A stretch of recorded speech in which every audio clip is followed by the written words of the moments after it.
Well, it's Scott. I'm back. That's right. Hope you guys have enjoyed these podcasts. That one with Lauren did a little thing different when I did that. That was episode 10. I actually recorded it inside of a coffee shop in downtown Athens called The Beanery. Now, what was different about it is I've never recorded in a place where there's a bunch of things going on, like a coffee shop. So there's a lot of ambient noise. And to be honest with you, I was a little bit worried at first. I thought, well, how's this going to sound in the final recording? And I was happy with it. I was telling somebody it was like when I was listening to it, it was almost like you could just walk up to the table and sit down and joined our conversation. Lauren mentioned to me that she was really happy with it as well. So look for me to do more of those in live venues, coffee shops, restaurants, maybe even a grocery store, something like that. Grocery store? Why would you do it in a grocery store? Because they all have delis. And they got tables that you can sit at. And since I don't have a studio, well, that's a good place to do it. Today, I actually traveled up to Sweetwater, Tennessee. And that is if you're leaving from Athens on I-75, it's on your way going toward Knoxville. It's on the right there. And you just pull in. They got this cute little downtown area. And I went in there and we sat down at Runneth Over. It's a coffee shop there on Main Street. It's 11 North Main Street. I'll put a link to it in the show notes, and I'm going to give a shout out to them on Facebook when I post it there. Just thank them for letting me do it. I sat down with a guy that I hope is going to become a good friend. He was fun to talk to, highly intelligent, highly articulate, very well versed in history. He reads insatiably. In the podcast, he tells a story about how someone challenged him to a 100-book challenge. Basically, it's read 100 books by the end of the year. Well, they gave him that challenge in July of this year. And he says he just kind of looked at him and laughed and said, I've already surpassed that. And he talks about how he does it. And it's a way that you could do it as well. His name is Corbin Payne. I first ran across Corbin Payne because I listened to a podcast called The Art of Charm. And you can download that. It's a great podcast. The guy that was interviewing him is now named, well, not now. His name is Jordan Harbinger. And Jordan has left The Art of Charm and started his own podcast called The Jordan Harbinger Show. So I'm going to put a link to both of those in there as well. I highly recommend them both. They're great podcasts, great interviews on there. Well, Corbin, in his story, he had, how did it go? Oh, yeah, that's right. He had been listening to The Art of Charm and requested Jordan Harbinger as a friend on Facebook. Well, Jordan started following him and seeing some of his posts on there and reached out. And being that they're both attorneys, they started talking, and Jordan invited him on to The Art of Charm. And in that podcast, I'll put a link to that as well. I have a lot of links in this one. That one was, they talked about how to interact with the police. Jordan's got a law degree, a law background. Corbin has a law background. He's an attorney and defense attorney. One of the things that Jordan liked about him was the fact that Corbin posts funny little anecdotes and funny little things that happen in the courtroom and with his clients. And it was just really refreshing to get that side of the look on the legal and justice system. Corbin also has a blog called The Sue Chef. It's SUE Chef. And again, there'll be a link to that. But right now, ladies and gentlemen, I've talked too much. Let me introduce you to Corbin Payne.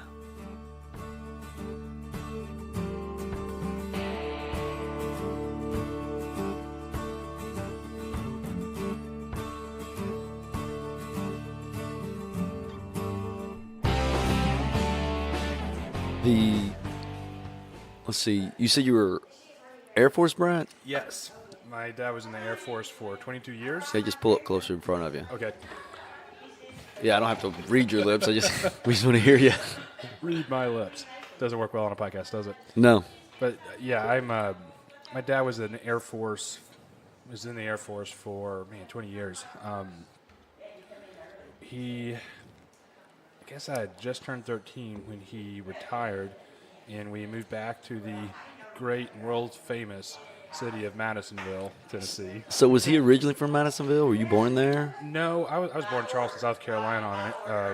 When my dad was stationed there. My dad was born in Greenville. My grandfather was with the TVA, so he moved all over Tennessee, and they landed in Madisonville. That's where Dad went to high school. at the old Madisonville High, and that's where we came back to. So I graduated from Sequoia. Oh, nice. Yes. So when was that? I graduated in 2008. Oh, okay. So I just had my 10-year reunion, I want to say back in like March, April sometime, which I think officially makes me old or middle-aged or something. Well, I just had my 30. Oh, okay. So Okay. does that make me a senior? I If guess you're middle-aged and you had your 10. I guess it does a little bit, just a little bit though. It's funny because at work, I'm the oldest guy in my crew at work. Oh, good times. Right, and so a lot of these guys that are 20-something years old make a lot of old man jokes. And I'm like, well, keep up with me, you know?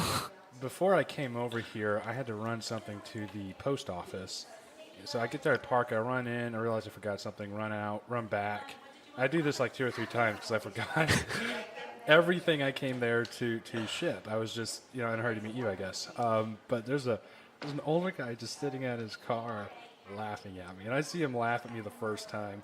He is pounding his thigh the second time. And the third time he rolls down his window and goes, "You're too young for this." Cut it out. You're like, I know. Yeah. I know. So I told him I'm an old soul in a young body.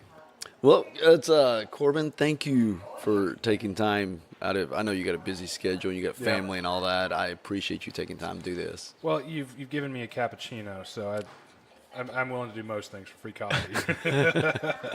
So I first ran across you on the Art of Charm podcast that Jordan Harbinger, who now has his own show. The Jordan Harbinger show. Shout out Jordan. It's fantastic. Yeah, I commented on one of your Facebook posts one time, and he liked it or replied to a comment. Yeah. I just totally started to go fanboy and reach out to him. And I thought, I'm not going to do that. But he does an amazing job. He does. He is probably one of the best interviewers I've ever listened to. No offense, Scott. This is my 11th, so he's got several under his belt. Yeah. He's been in the business for I think 12 years at this point. He's it was him and a bunch of buddies sitting around originally around a podcast mic just talking about how to get girls, and from there it went into, he has interviewed Neil deGrasse Tyson. He's interviewed Shaq. I think that was the first interview that Shaq gave that was over an hour. He spoke for 2. It was incredible. So that was an amazing interview. I learned a lot about Shaquille O'Neal. Yes. That I never knew, and that's also where Shaquille O'Neal made that offhanded comment about flat Earth. Actually, I think he explained an earlier offhanded comment about flat Earth, where he was like, and I'm sorry, it's been a while since I listened to that interview, but he basically explained he was being sarcastic or snarky or whatever. Right. And just because, you don't think of Shaq as kind of this goofy, clowny type guy, and he said it just, dead serious, I'm Shaq. Yeah. He joked. It sounds like Batman trying to tell a joke. It just doesn't work. It didn't work, but he explained it. I thought it was funny. I thought it was interesting in that podcast. The other thing I learned about Shaquille O'Neal was the whole Tom shoes thing, that he had been trying to get a pair of shoes made, and then he finally met the guy that runs Tom's, whose name is not Tom. Ironically, but yeah. Ironically, right. And he said, "Look, I've been hearing this. I know you're wanting to do it, but dude, we got to shut down an entire line and build an entire line just to run a pair of shoes for you." And Shaquille O'Neal says, "I will pay for that entire run." Yeah. And as long as you'll donate those shoes that you donate every time somebody buys one. So that's what they did. Yeah. And he bought an entire run of shoes, which I thought was pretty cool. He's a cool guy. Yeah, he really was. And very often professional athletes get this rap as being bad businessmen or being terrible with money. And he gets in there and he's talking, and if I recall, he's got this council he runs ideas by. So I think it's like a lawyer, a manager, his mom. His mom and his uncle. And basically, if they say don't do this, he doesn't do it. And right. There's striking humility there, because it's so easy to have the type of ego that says, "Hey, I'm great at basketball, and therefore I'm great at everything else." And that's how you can really run into some trouble. And he's got a great way to avoid that. He does, and one of the things in that interview, he said the reason he started that was he got I think it was his first $1 million check from the NBA, and that he was broke within 24 hours. I think it's like $48,000 in the hole. Obscenely short amount of time. So if you guys listening, we are in My Cup Runneth Over in Sweetwater, Tennessee. It's a coffee shop. So if you hear conversations in the background or coffee being made, that's what we're doing. Yeah. So Corbin is an attorney out of Knoxville, Tennessee, defense attorney, right? Yeah, I do a lot of things, but I'm mostly in criminal defense work right now. And that's not what I even went to law school for. I went to law school to be a business attorney, but business went south about right around the time I was looking to graduate, obviously. But one thing that just about every state has, well, you've got to have it, is the right to an attorney in a criminal case. So if you've ever watched on television or been arrested, I have. Yeah, I remember you telling me this. One of the things they say when they read you your rights is you have the right to an attorney. If you cannot afford one, one will be provided to you. So normally that's through an office called the Public Defender's Office. But the public defender can't take every case. Just one thing, there are just physical limitations to what a limited amount of people can do in a very limited amount of time. And at the same time, they can't represent co-defendants because that would be a conflict of interest. So in those situations, the local judges have been empowered to appoint local attorneys. So essentially, I do a lot of work as a private contractor for the state of Tennessee. So business law. So here's I don't know, maybe you'll give me a freebie here. So when I'm doing podcasts, I've read a couple of things. When I do podcasts and I interview people, do I need them to sign anything or? Well, I think it's pretty fair that by coming in, what they're doing is they're getting online. They're talking into a microphone. You're recording it, and it's going to be published. There's consent there. Yeah. Would not hurt you to have consent, but when we were talking about the Art of Charm, Jordan Harbinger earlier.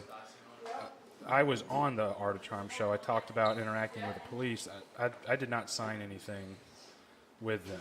It's just understood. See, and that's what I was going to ask you, if you sign anything with him, because I know he's got a law background, and I know they're very, very much a legal business entity. Yes. And they're on the ball. They know what they're doing. Right, they're on the ball. They know what they're doing. They've been doing it for a long time. And I thought, well, wait a minute. To me, there's implied consent. I know that if you and I were talking on the phone and I recorded it, I can't use that if I don't have your implied consent. Yeah. The laws around recording people are kind of weird, but in every situation, if both parties know they're being recorded and it's generally understood that this is going to be published, I think you're covered. Now, if I came back and said, well, what, we were just doing this for his personal collection, I didn't know, that might be problematic, but I definitely know that's what this is for. So maybe in the future just say, hey, this is going to go out to a worldwide audience of 12. Of 12, that's right. That's about what it is. Shout out to you 12 highly competent and tasteful people listening to this right now. It's funny the amount of people that when they hear I do this, they're like, well, how do I listen to a podcast? Or what is a podcast? Because I put it on my Facebook, and then so I have to point people, well, this is how you listen to a podcast. This is what a podcast is. And then I'm also amazed at the amount of people who listen to podcasts that I would have never expected listen to podcasts. Well, so I've done a lot of research lately into book publishing. More on that later. But we went from, oh my goodness, like back 10 years ago, audiobooks were 1% of the market for books. Now it's like 17%, and that's partly because of Audible. So with that, you've also seen a rise in podcast listeners just across the board. So, I remember about the time that podcasts were first taking off, I used to be very political when I was in high school. Now I just realized system's broken, move on. Same here. I've got to the point to where somebody asked me about voting, and I said, look, if voting mattered, they wouldn't let us do it. Yeah. Mark Twain. Yeah. Yep. Mark Twain. I love Mark. So, When podcasting was first popular, I started on my Microsoft Zune. That's how long ago this was. Listening to some political podcast. Yeah. And it was just a bunch of dudes. Normally dudes. Sometimes there were women, but there was definitely mostly dudes in the beginning. Just up there getting probably sipping on something alcoholic and just, Talking into a microphone. Yeah. So just imagine a slightly drunk dude at a bar expounding for like an hour and a half, 2 hours on end about the political situation of the nation, and that's about what podcasting was in the beginning. So I was like, okay. I tuned out. This was in the lead up to the. Oh man, was it the 2008? Was that when Obama won? It is. Yeah. It is because 16 was Trump, so that was 8 years prior to 2008. So this was. I remember the first podcast episode I ever listened to. I kid you not. Somebody started off with, there's some dude named like Brock Obama stood on the courthouse steps of in Springfield, Illinois, and said he's going to run for president. And the only reason this is newsworthy is because he's African American, and this is where Lincoln announced his candidacy. So I was just going to point this out because you'll never hear his name again.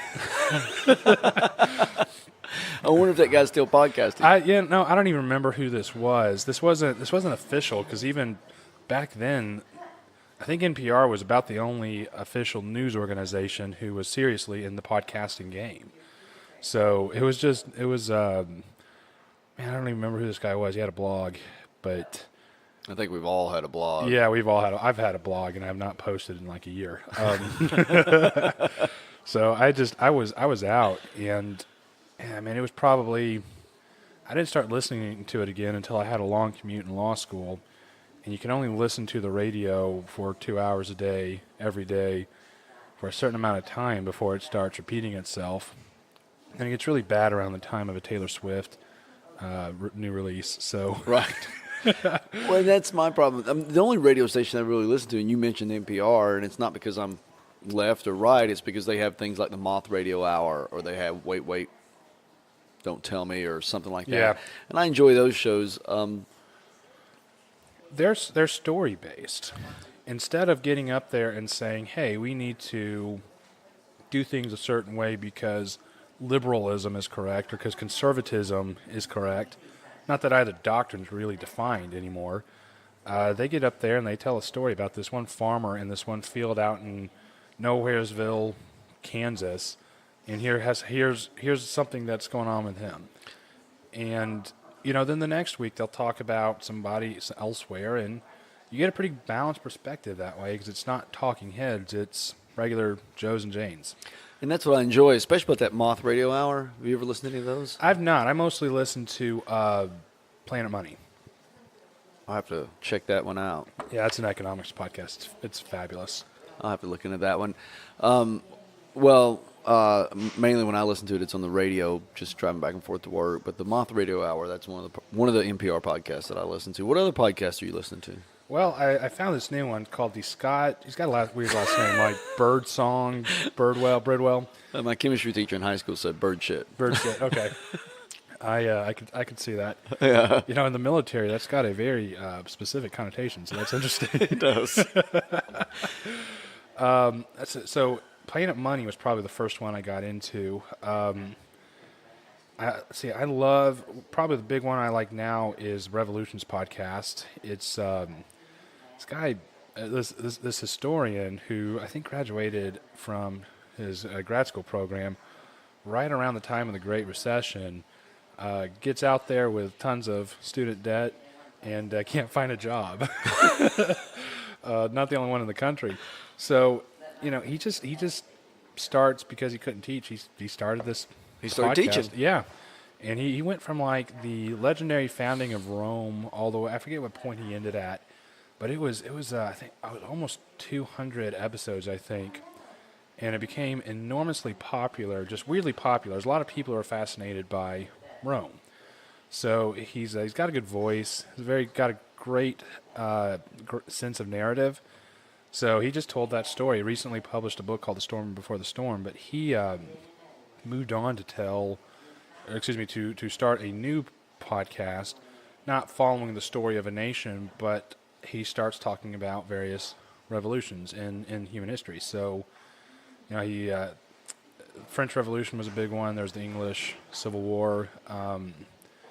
There was the Bolivarian independence movement in South America. So, I think he's gearing up. I think his next one is for the Russian Revolution. I might be wrong about that one. So, that's awesome. Another NPR podcast is that I love is How I Built This. Oh yeah, it's fascinating. They sit down with some of the top brand and creators, company founders, and just talk with them through, their story. So they just, I think the most recent one was with the co-founder of Cisco Systems, and that story didn't have a happy ending for her as far as Cisco was concerned, and they don't whitewash, they don't airbrush, and a lot of the people they interview are either still on their game or they've stepped away from their particular creation for several years or more. So, they're not sitting there trying to spin this wonderful "I was never wrong" story.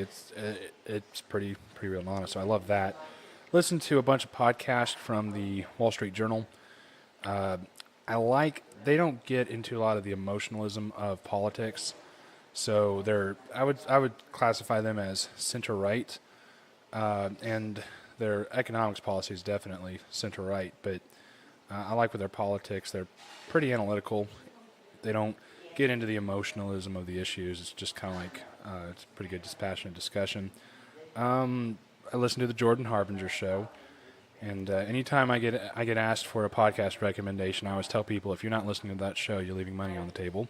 Yeah. And he interviews some fascinating people. He really does. Now, he's part of a network, and so I think that the network probably schedules a lot of them or hooks them up. But yeah, and I forget who he's with. It's like media something. Anyways, but yeah, I think they probably help. And he's a fabulous networker. He is, and I'm also sure that because of his reach, people are reaching out to him. Yeah. I doubt they have trouble finding people. Yeah. Well, we mentioned earlier that he was on the Art of Charm. They're playing. I don't know what happened there exactly. They're keeping that pretty close to the chest. But he left the Art of Charm and he started the Jordan Harbinger show. And I think within a week, yeah. So I just remember 1 week there was nothing on there. Yep. On the Art of Charms feed, and I wondered, well, he must be on vacation or something. And then, I follow him on social media, and I just see posts about, the Jordan Harbinger show. And again, he's they've been pretty classy about not bashing one side or the other. So, again, I don't know what happened, but because they're not saying, I'm assuming it wasn't just great. Right. That's kind of what I picked up. I also picked up that he's still part owner in it, so obviously they're still connected somehow or another. They still got that dance going. Yeah. That's I think that's about right. But within a week he's got his own thing up and running, and man, I think they just recently hit their 100th episode. Oh wow! And they've had some fabulous interviews so far. So they get out of there, they hit the ground running, and they've done a fantastic job. So it's some of his best interviews so far are on his old show, but I've got every expectation that Jordan Harbinger's show will be just as great, actually better. It will be. One of the things I love about podcasts, and you mentioned the feed didn't have anything on it. Yeah. And you thought, oh, okay. The thing I love about doing a podcast is the way mine is set up, I use Pocket Casts app, and it just shows me whatever's new. Yeah. So I go in there, I look at it, I read the show notes and see if I want to listen to it. Some of them it doesn't matter, I just listen to them. And if they don't post anything on there, I don't miss it. Yeah. I just don't miss it. And then you got the guys that do the history ones. Yeah. There's that one called Hardcore History. Yep. He'll do a series, and then he'll be gone for a few months. Yeah. Then he'll do a series.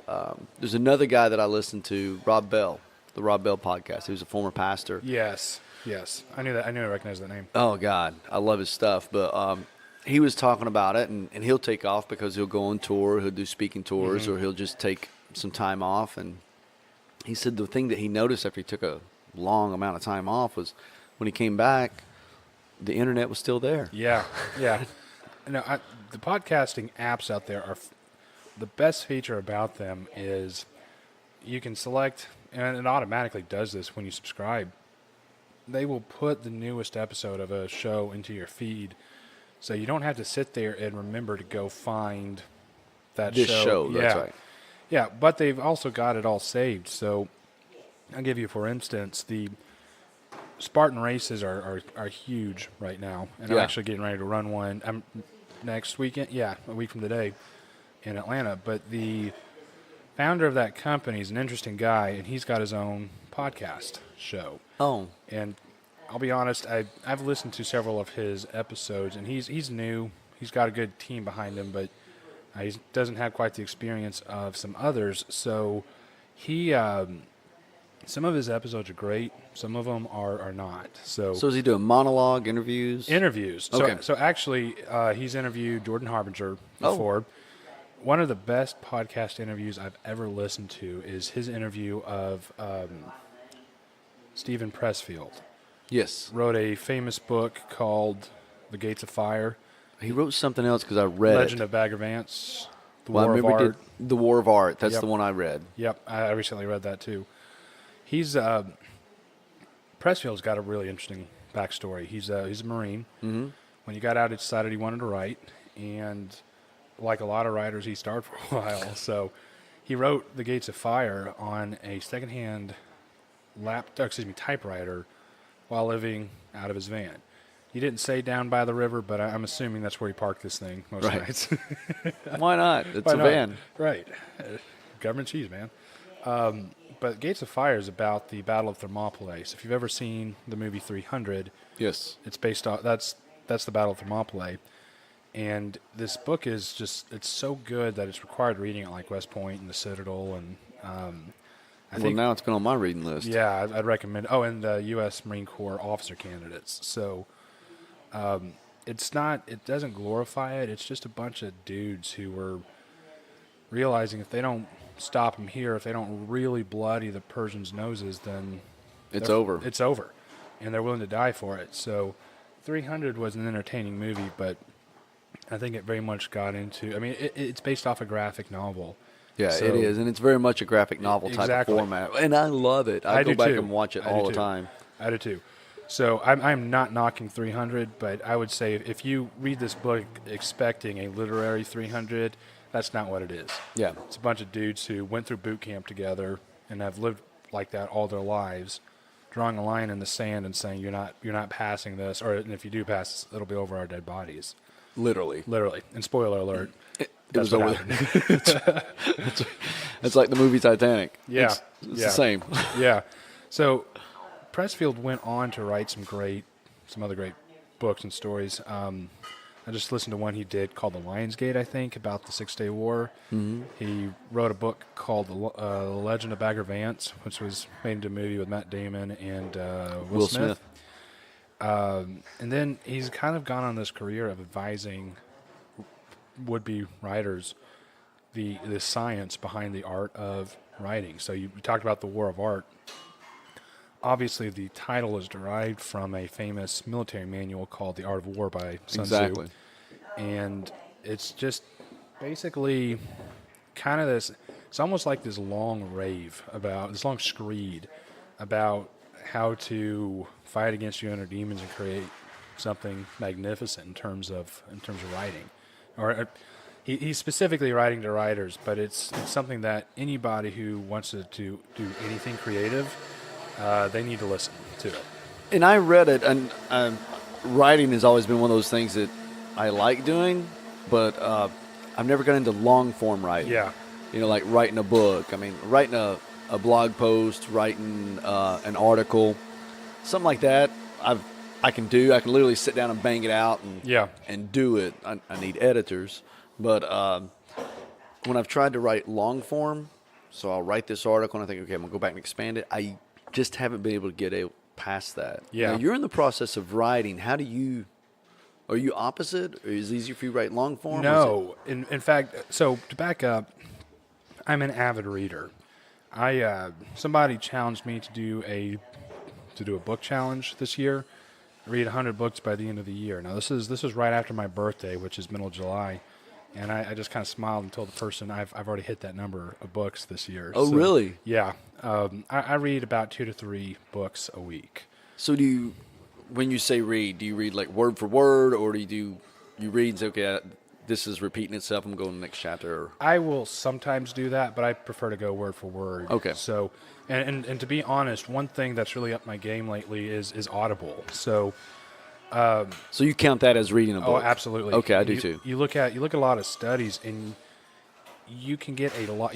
Basically, you get about the same amount of attention listening to something as you do reading it. And your attention wanders, you get distracted, sure, but whereas before I would, like, if I was going to clean my apartment or do the dishes or whatever, I would throw the television on and kind of sort of pay attention to it while I was cleaning.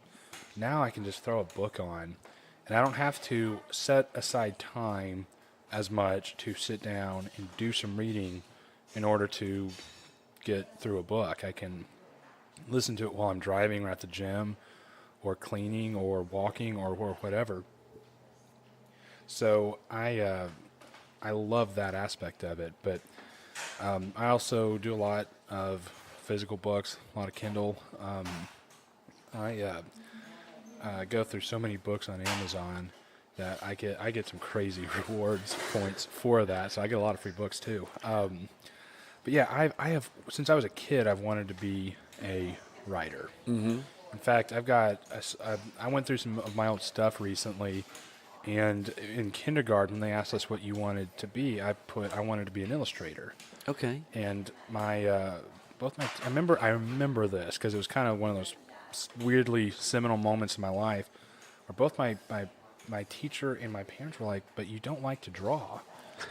And I said, "No, but I like to tell stories, so I want to tell stories." And they realized I wanted to be a writer. Yeah. So, and it tickled them, because if you look at like children's books, the illustrator is very often more prominent on the cover of a book than the writer is. It is. So, illustrated by, Mark Brown or whoever.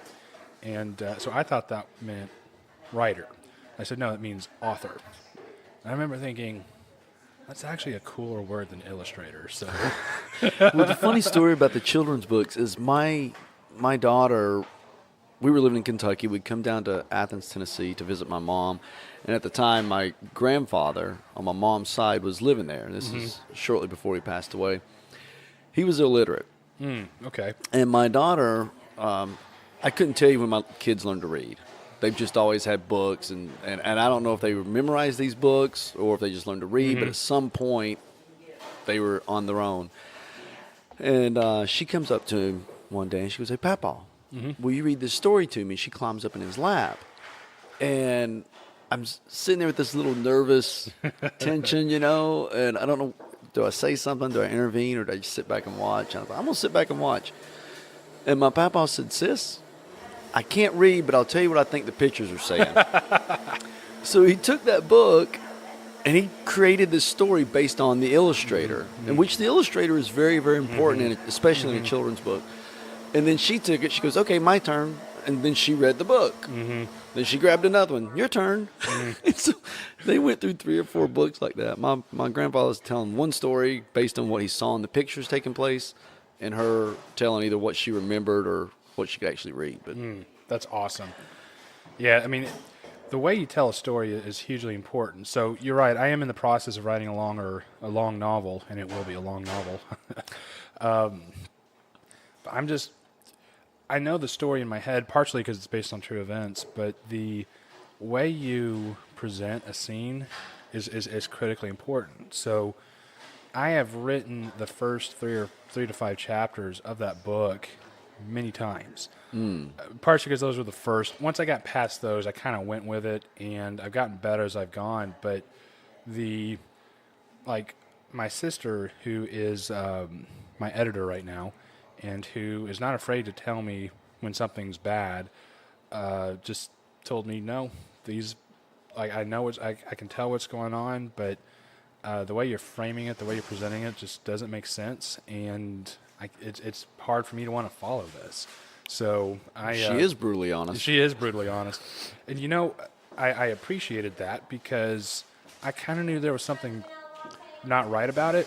Yeah. Like I was reading it, going, if I hadn't written this, I don't know that I would read this voluntarily. Well, it's because But I couldn't put it to words why that was. I think it's because you know what you're trying to convey, but it's not coming across on the page. Yes, and that's why you have editors. That's why you have other people reading it, because I know what I'm thinking most of the time. Right.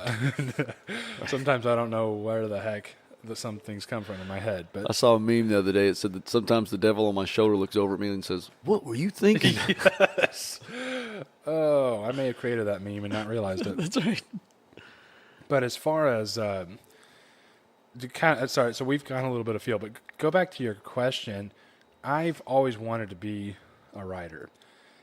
One of the reasons I went into law is because there's a strong tradition of great, clear writing in law that I thought could be helpful, and it has been. But I've tried to create stories just whole cloth, and I've not been successful so far. So I'd sit down and try to outline, and it just could not. Like I could get started, or I could write the ending, but I didn't know how to do the whole thing. So in law school, I'm in the law library one day at a computer. I'm studying or doing some project, I forget which, for finals. And that was the last one I had to do before I graduated. And then I was getting ready to spend all summer preparing for the bar exam. So I was overwhelmed. And because I've got perfect study habits, I quit studying and I went over to Wikipedia and lost myself for A long time. I'm going to say an hour because I think my parents are going to listen to this at some point. But yeah, I plead the fifth. So I remember reading about this story, or some reference being made in a class somewhere about this editorial written in France in the 1890s called J'accuse. So, and the reason it had been discussed is because it's probably one of the most famous persuasive pieces ever written. So Persuasive in what way? Well, or about what, I guess. It was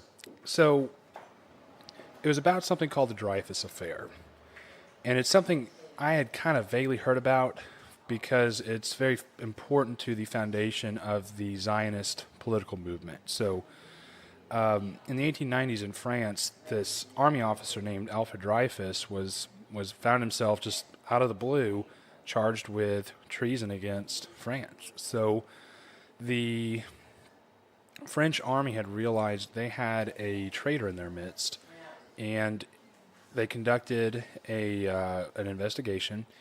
And out of their list, and it was not a good investigation at all. But they looked at their pool of suspects, and just kind of made the decision that, well, everybody in that pool of suspects come from these great, long-standing, noble French families. Oh. They have there's no motive there to betray France because they're so tied up with France. So, at the trial they swore, no, that was not favoritism. It's just a cold, logical calculation that these guys who have, for generations, their families have been in France and have been in the armed forces, they're not going to commit treason. no way. No way. So there was only one, new man, novus homo, in the group, and that was a guy named Alfred Dreyfus. He was Jewish. His grandfather had founded a textile company that had made them rich. Now he was accused of taking money for supplying information to the Germans, but he was rich, so he didn't need it, and he finds himself charged with it. And his family gets him the best defense attorney in the country. This guy didn't believe Dreyfus was innocent, but very quickly realized, oh crap, this guy's innocent. That's right. And they conducted a court-martial, and they decided to have this court-martial in secret, which is, in most civilized countries, secret tribunals are illegal or done under the most stringent of circumstances. So there's, when I defend criminal clients, it's all public record. If you wanted to pop in, you could pop in and observe the proceedings. There's a reason for that. It's called public accountability. But they get in there, and the evidence against Dreyfus was so weak. Basically, what it really boiled down to was when he was accused by his interrogators of treason, he stuttered. What are you talking about? I'm paraphrasing. Yeah. And they went, aha, that's what a guilty man would say. See, and I was listening on the way up here, because I thought, well, I need to listen a little bit, and I was listening to your interview with Jordan Harbinger, and you were talking about the two girls who'd walked into the store. Yeah. And one was being interviewed. She just bought a Hello Kitty lunchbox, and the way she responded to the cop is what helped her out. Yes. But you said in that interview, had she responded another way, that said, well, obviously you're guilty. You're being defensive. Yes, exactly. The story there was these two friends walk into I forget what store it was, but it was a store. And they walk out, and one of them has been charged with a crime. One of them has stolen something. I forget what it was. Yeah. And they both get accused of it.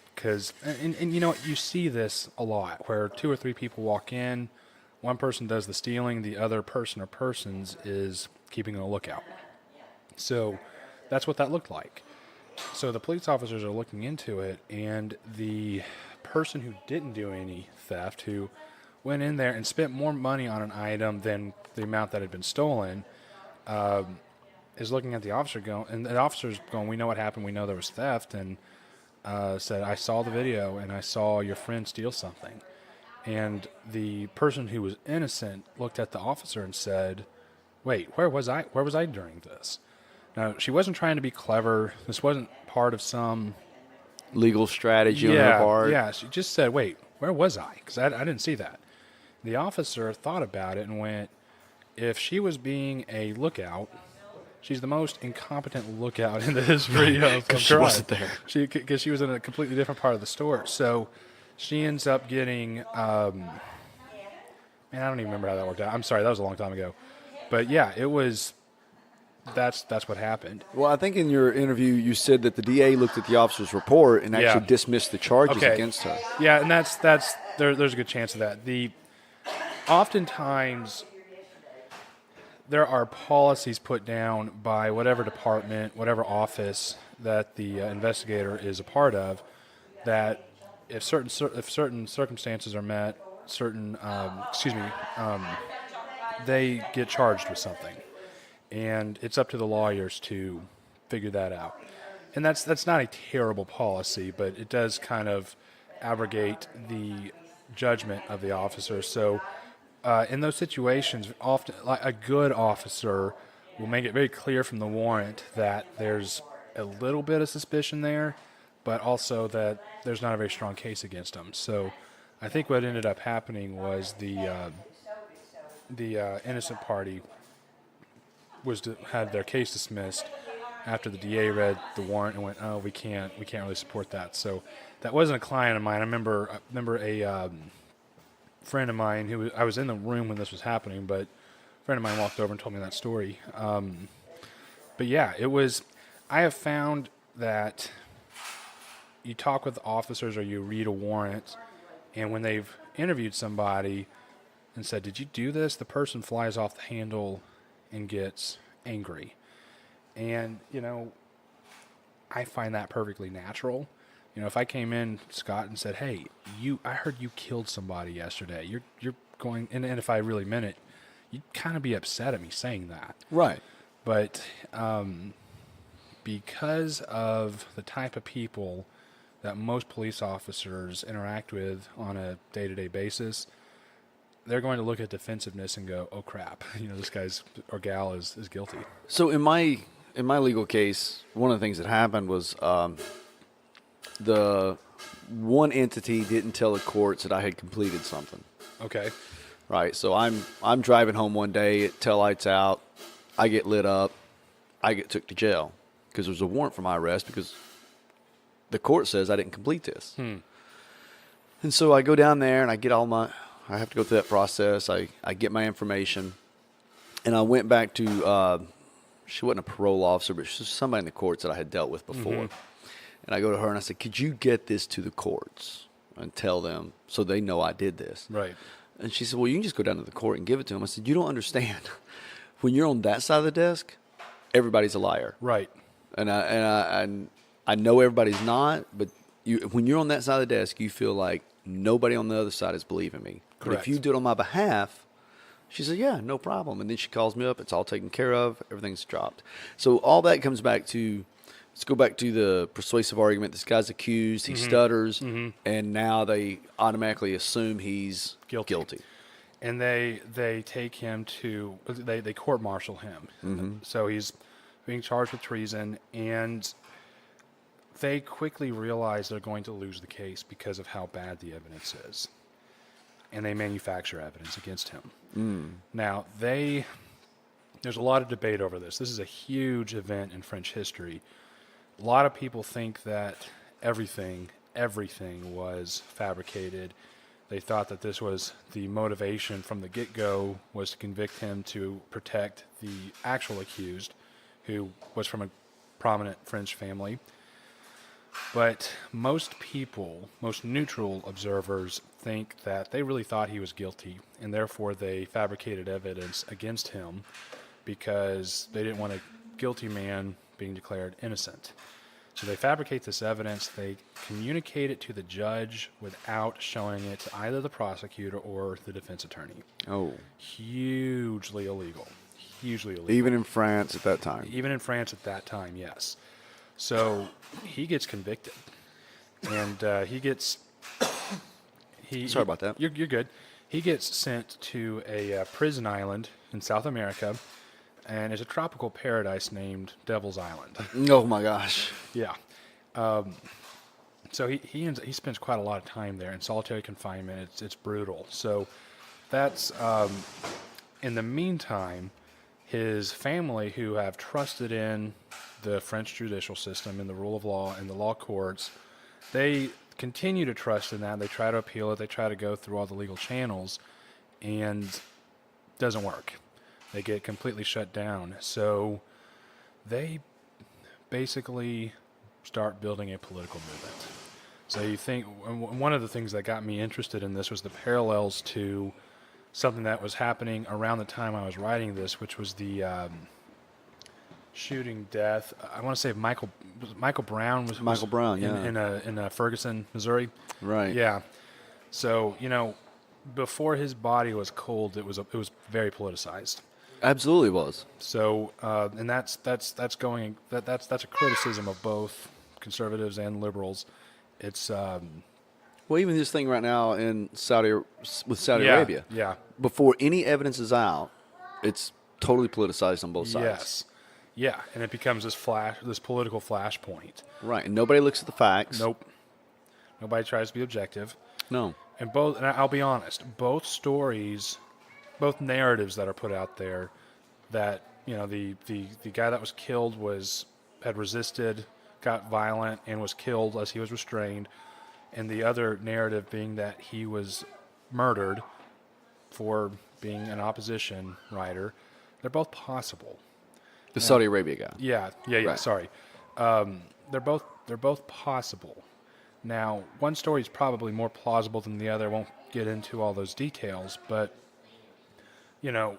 this is all people believe whichever story fits into their political narrative the best. Absolutely, without looking at any of the facts. So, excuse me, with Mr. Brown in Ferguson, I remember seeing pro-police and anti-police statuses before I heard that there'd been a shooting of a black man by a white police officer. I'm being very honest there. So, this is kind of what they started doing with the Dreyfus case, and it became called the Dreyfus Affair. But his family started getting a coalition of prominent people to do whatever they could, whatever was possible, and ended up kind of accidentally on purpose building a political movement. and it became this major thing where it was a political flashpoint around which the liberal left and the conservative right fought over. And the liberalism and conservatism, they're both relative terms. And they switch back and forth. They really do. The definitions of them do. They really do. So, in that instance, the conservatives largely were wrong, but they didn't necessarily hold positions that American conservatives in this day and age do. So, just that caveat. But in the midst of all this, they find the real perpetrator, the real treasonous guy. They have a closed court-martial of this guy, and the government has become so invested in the guilt of Alfred Dreyfus that they conduct the court-martial of the actual guy so poorly and so sloppily that the defense attorney could have come in drunk every day and passed out and still would have won. Oh, wow. So he gets exonerated, and and the newspapers are just kind of writing what the government says, because France is a very advanced society at this point, very advanced culture. Their criminal justice system was actually one of the best in the world, and everybody just takes that for granted. So this famous writer named Emile Zola, who has kind of been following things, he's political, got strong political convictions, but he's not like this Howard Stern. He's not this Sean Hannity. He's not like this radical writer. He's a famous novelist. He looked at this and goes, "This is unbelievable," and he writes J'accuse, and it's a op-ed, an opinion editorial, but it's presented as this open letter to the president of the French Republic, and he lays out the case for Alfred Dreyfus's innocence. And it's pretty straightforward and dry, but the last page or two is it's fiery. He lays out each of the main actors against Alfred Dreyfus, accuses them of very specific crimes, and signs his name to it and publishes it. Now, he got a lot of details wrong, but that's because they didn't know all the details. He wasn't lying, but he was making some very, very, very close guesses. And the strategy there was to get them to sue him for libel. Oh. Because... So his whole intent was for them to come after him. Yeah. So because there's something that the French have that we also have, and that's called discovery. Ah. So, and there was no provision in French law to make that trial private or closed.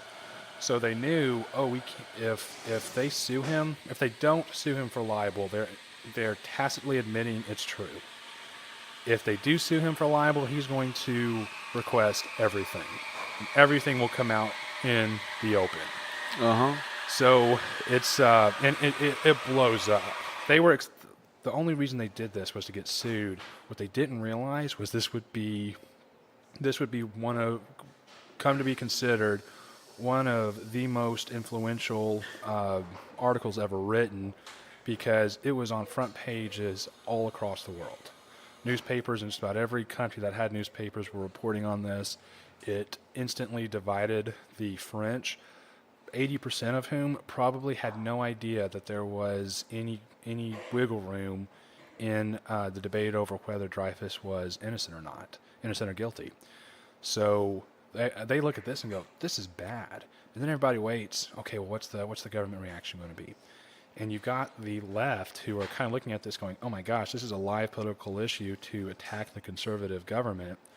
And you've got the conservative and far right papers going, "Oh yeah, this is going to be a great fight. These stupid liberals are going to be..." If it bleeds, it leads. Yeah, they're going to, So, human nature hasn't changed in the last 120 years. The media hasn't either, has No, it? not at all. Not at all. So the concept of something going viral had not been articulated back then, but it went viral. Yeah. So everybody sits back and waits for the government reaction. And the government immediately says, "We're going to sue them." So everyone goes, "Okay, of course, so this is going to come out, and we're going to hear about this." Well, in J'accuse, one of the things that Zola accused the government of was that the army ordered the judges to find Dreyfus guilty. Mm-hmm.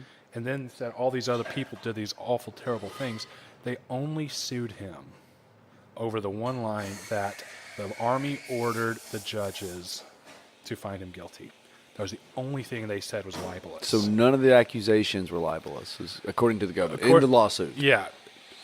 Implicitly, they were admitting to it because they didn't want to fight over it. Now, here's the thing. They had good attorneys as well. They had good attorneys as well. It was strategically brilliant because it's really hard to prove collusion. Any prosecutor will tell you that. Excuse me, especially if there are really good attorneys involved. So they would have, and if there had been collusion, it would have been done secretly under the guise of a legitimate meeting. So it would have been impossible to prove, even if it had happened. And like I said, most people don't think it did. That's very, the word collusion and secret, that's very relevant? Yes, just a little bit. So yeah, and it wasn't as relevant when I started this, but it's become more relevant. It's just a very politically timely tale to be telling, but they sued him over that one line. Mm-hmm. And now the strong partisans of the government didn't really look into all the details, and their favorite writers were saying, "Oh yeah, they sued him, and everybody up here knows Zola's not going to win the lawsuit, so case closed. Dreyfus was guilty." And Zola quickly realized, "Oh crap, we just got outflanked," and check. Yeah, knew they were going to lose that. He ended up having to flee the country, unfortunately, but at the same time, astute observers looked at this and went, "Okay, so maybe the government didn't order a guilty verdict, but holy cow, they just implicitly admitted to a whole realm of unlawful conduct on the part of their actors." So you saw the left become pro-Dreyfus, or in the French, that Dreyfusard, and in the middle start to go, "Oh, I think he's innocent." So that led to this whole big hoopla. I'll go into it. I will be going into it in more depth in my novel, but long story short, they bring him back. They bring Dreyfus back. And this is a political decision. It's not a judicial decision to bring him back and have a second court-martial. So essentially, they get certain laws passed that allows a case to be reopened. It goes to their the highest court in their country. I think it's called the Court of Cassation or something. And they basically vacate the judgment, meaning that he gets to come home. They bring him back, and he is not declared innocent, but basically they've taken the judgment that said he's guilty. They erased the guilty, and it's now blank, and everyone starts over from scratch. So he's out of jail. He's out of jail, and we're not apologizing. Yeah, and they retry him. And he's found guilty again. And the judges say he's guilty, but they also telegraph that he shouldn't be punished. So is that a save face on the part of the government? Yes, that's how it's widely viewed. Now this is like I said, this is a huge event in French political history. This is like as big a deal for them as our civil rights movement. So various people have various theories, but it's viewed as a face saving. Your dyslexia. A little bit gesture by the government, by a court who's unwilling to, in air quotes, impugn the honor of the army, and they turn around and really make it clear he shouldn't be punished for this. Now, we've got this concept in our legal system called probation, meaning that you did something bad, we're going to give you a second chance, that we're going to keep an eye on you, but you don't have to go to jail for this unless you really screw up. But that's different from he's guilty and he shouldn't be punished. So right, because you are being punished. Yeah. just not as harshly. You're just not being correct, confined or incarcerated, but correct, you are being punished when you're under probation. Correct. So imagine somebody like a judge getting up there and saying, you're guilty of murder. It's very clear from the evidence that you're guilty of murder, but you're free to go because we're not going to punish you. I mean, just think about how bizarre that is, and that's what essentially what happened to Dreyfus at that second court-martial. So I don't know about then. I know now, but then he still has to live with this stigma that he's guilty. Yes, absolutely. And what ends up happening is, like, everybody realizes you can't be both guilty and unpunished. So all the court did was punt the issue, and in this weird legal limbo, a pro-Dreyfus president gets elected, and he offers to pardon Okay. him, so he gets to live at home, and that becomes hugely controversial because implicitly, if he takes a pardon, he admits, yeah, I was guilty, and I appreciate you not punishing me for this. So that became hugely controversial. But his brother wrote that Alfred would have been dead within a few years if he'd gone back to Devil's Island. It was that bad. He was in really rough shape. So they ended up taking that deal to save Alfred's life, and then a few years later. And I go into much more detail in the novel. He's fully exonerated. Like, the French government goes, yeah, we completely screwed up. You were completely innocent. And so the people who have been making those decisions earlier have probably cycled out of the government by this time. Somebody else comes along and looks at it with fresh, neutral eyes. Yes. And says, whoa. Yeah. We see what happened here. Exactly. And, like, in our own times, take the O.J. Simpson trial, the murder trial. Right. He was found not guilty by a jury. Now, that said, I don't think there were very many people in America who actually agreed with that verdict. Most people think O.J. Simpson is a murderer. And they're probably not wrong. It was just... Not proven, or the jury didn't agree. Yeah, exactly. So, he has to live with the stigma of everybody knows he killed Nicole Brown. And, or at least thinks. Yeah, at least thinks. I say knows, like, they have a personal conviction that he actually pulled off this murder. Right. And he's not really worked that hard at dispelling that white-held conviction. So... Well, he wrote that book, If I Had Done It. Yeah, or If I Did, or whatever. Or something like that, yeah. So, all that... And he also lost the civil lawsuit.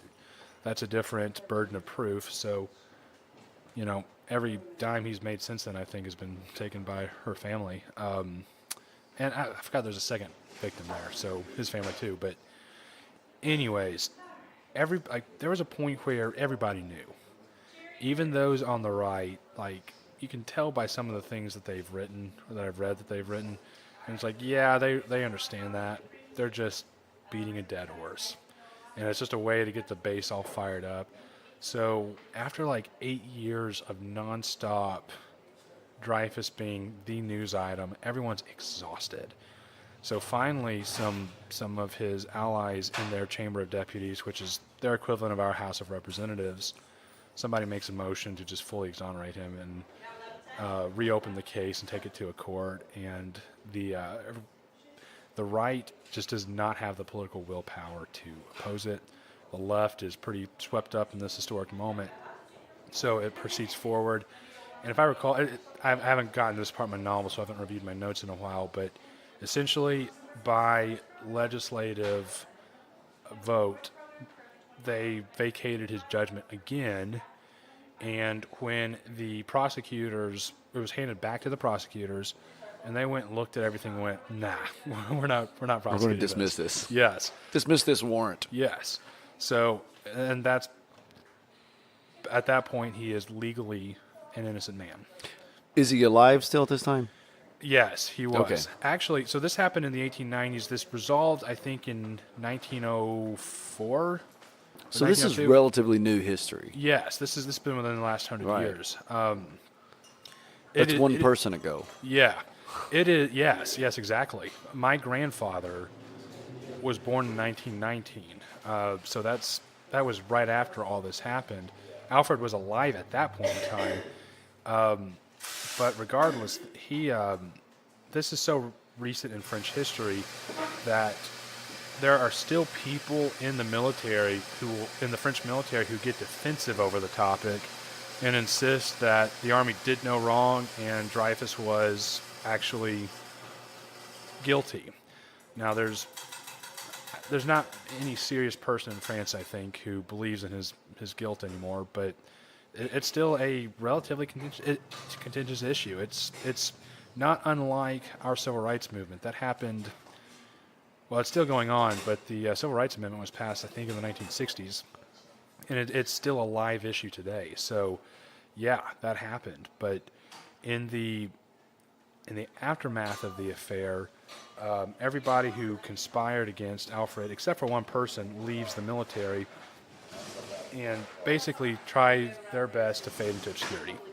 Okay. Their hope is to be forgotten. And that largely happens. And in 1913, 1914, whenever World War I started, Alfred, who has been long and deservedly retired, puts his uniform back on and goes and volunteers for duty. To the same military that had incarcerated him. Yes, yes. And Now that's a love of country. That's a extreme love of country. He serves, and I cannot remember if he outlives the end of the war or not. He doesn't get killed in the line of duty. I want to say he did by several years. And it's his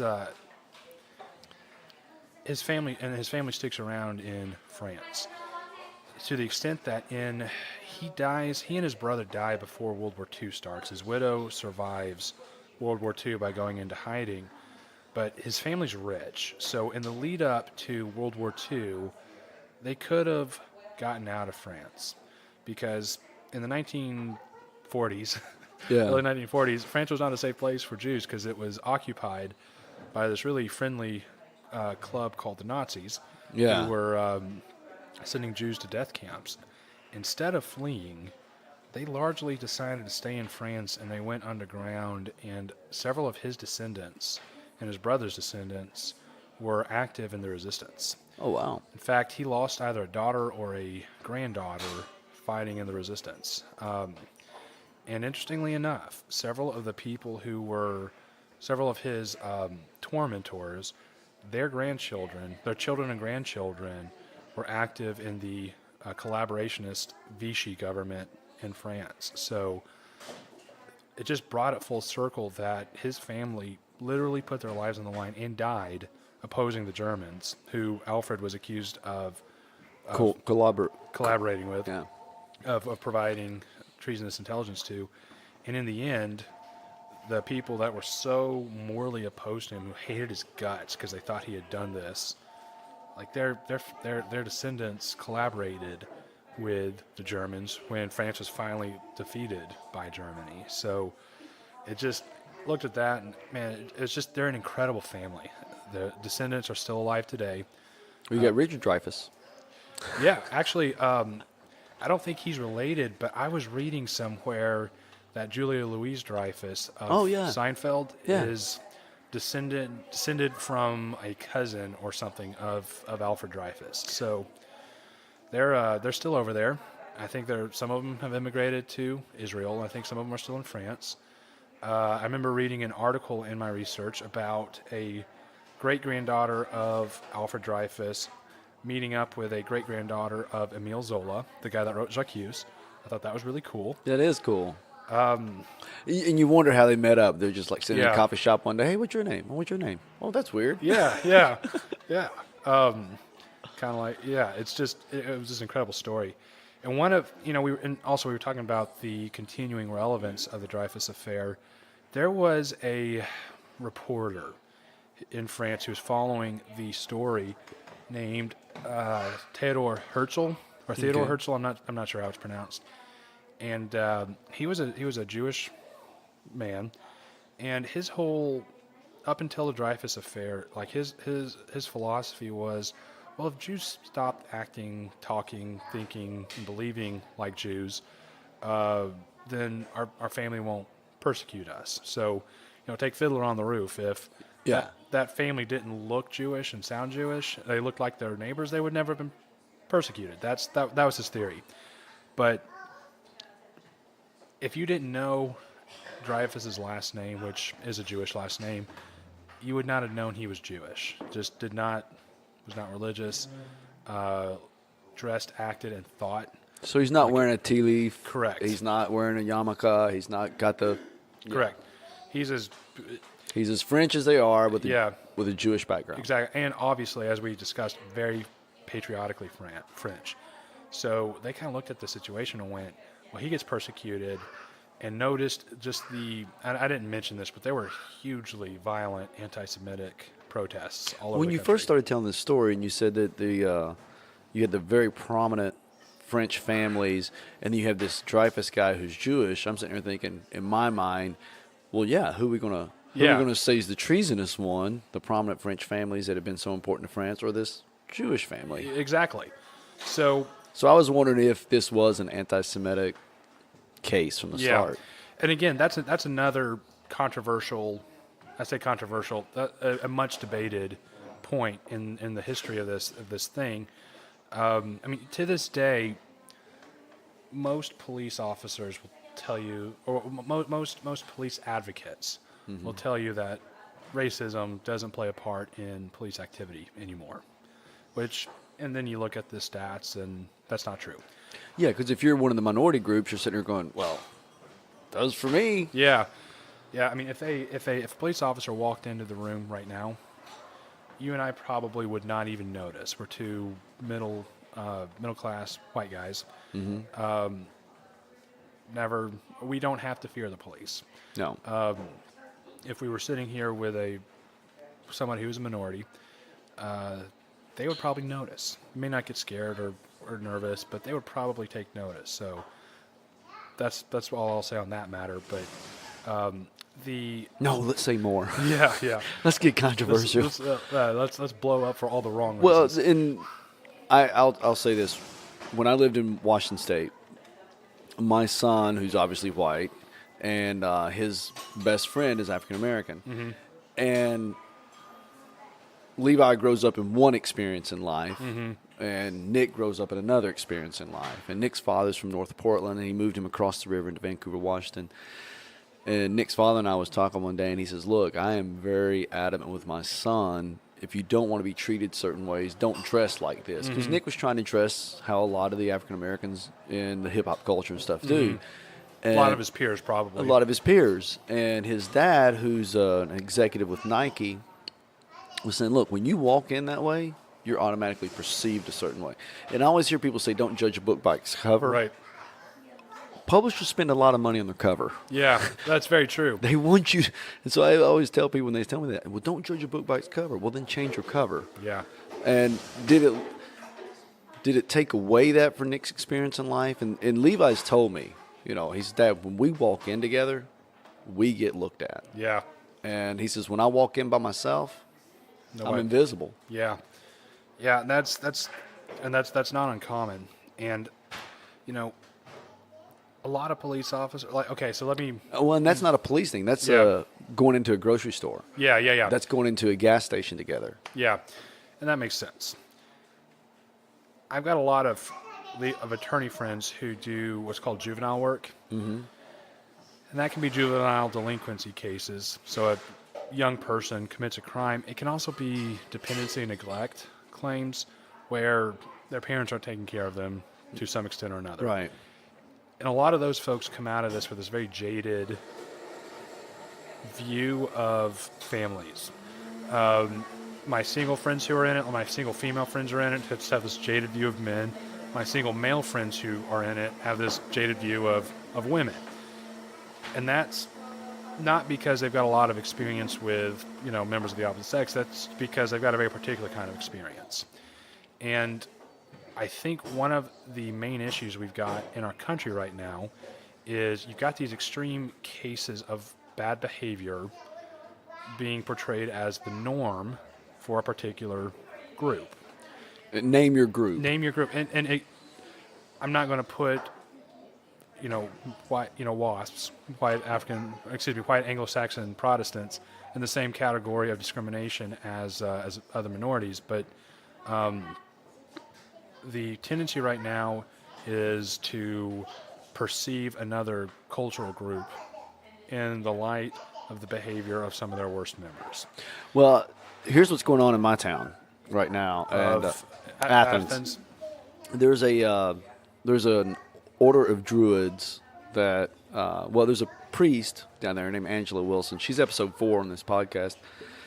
Is this a Druidic priest? Yes. Okay. She's an Archdruid.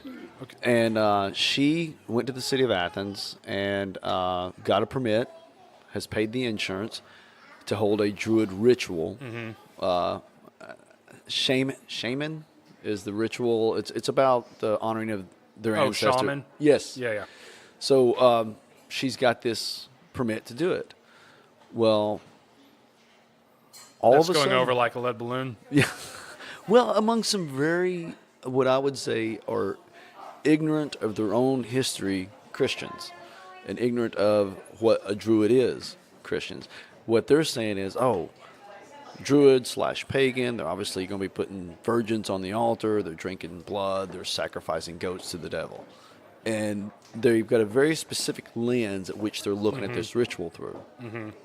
Where if they would just broaden that lens and look out a little bit, they'd be able to realize, okay, it's not my worst case scenario. Right. This is something very innocuous. And I'm fairly confident that animal sacrifice is illegal, even in a religious setting. Even in a religious setting. And I'm fairly confident that these Christians who are upset about it aren't going to talk about that the founding of their faith actually involved animal sacrifice. Oh, yeah. And I'll say this, I am a Christian, and I'm serious about my faith, but I look at something like that, I obviously disagree with what they're doing, but at the end of the day, I don't want my particular faith, my particular worship experience to be monitored or whatever by the government.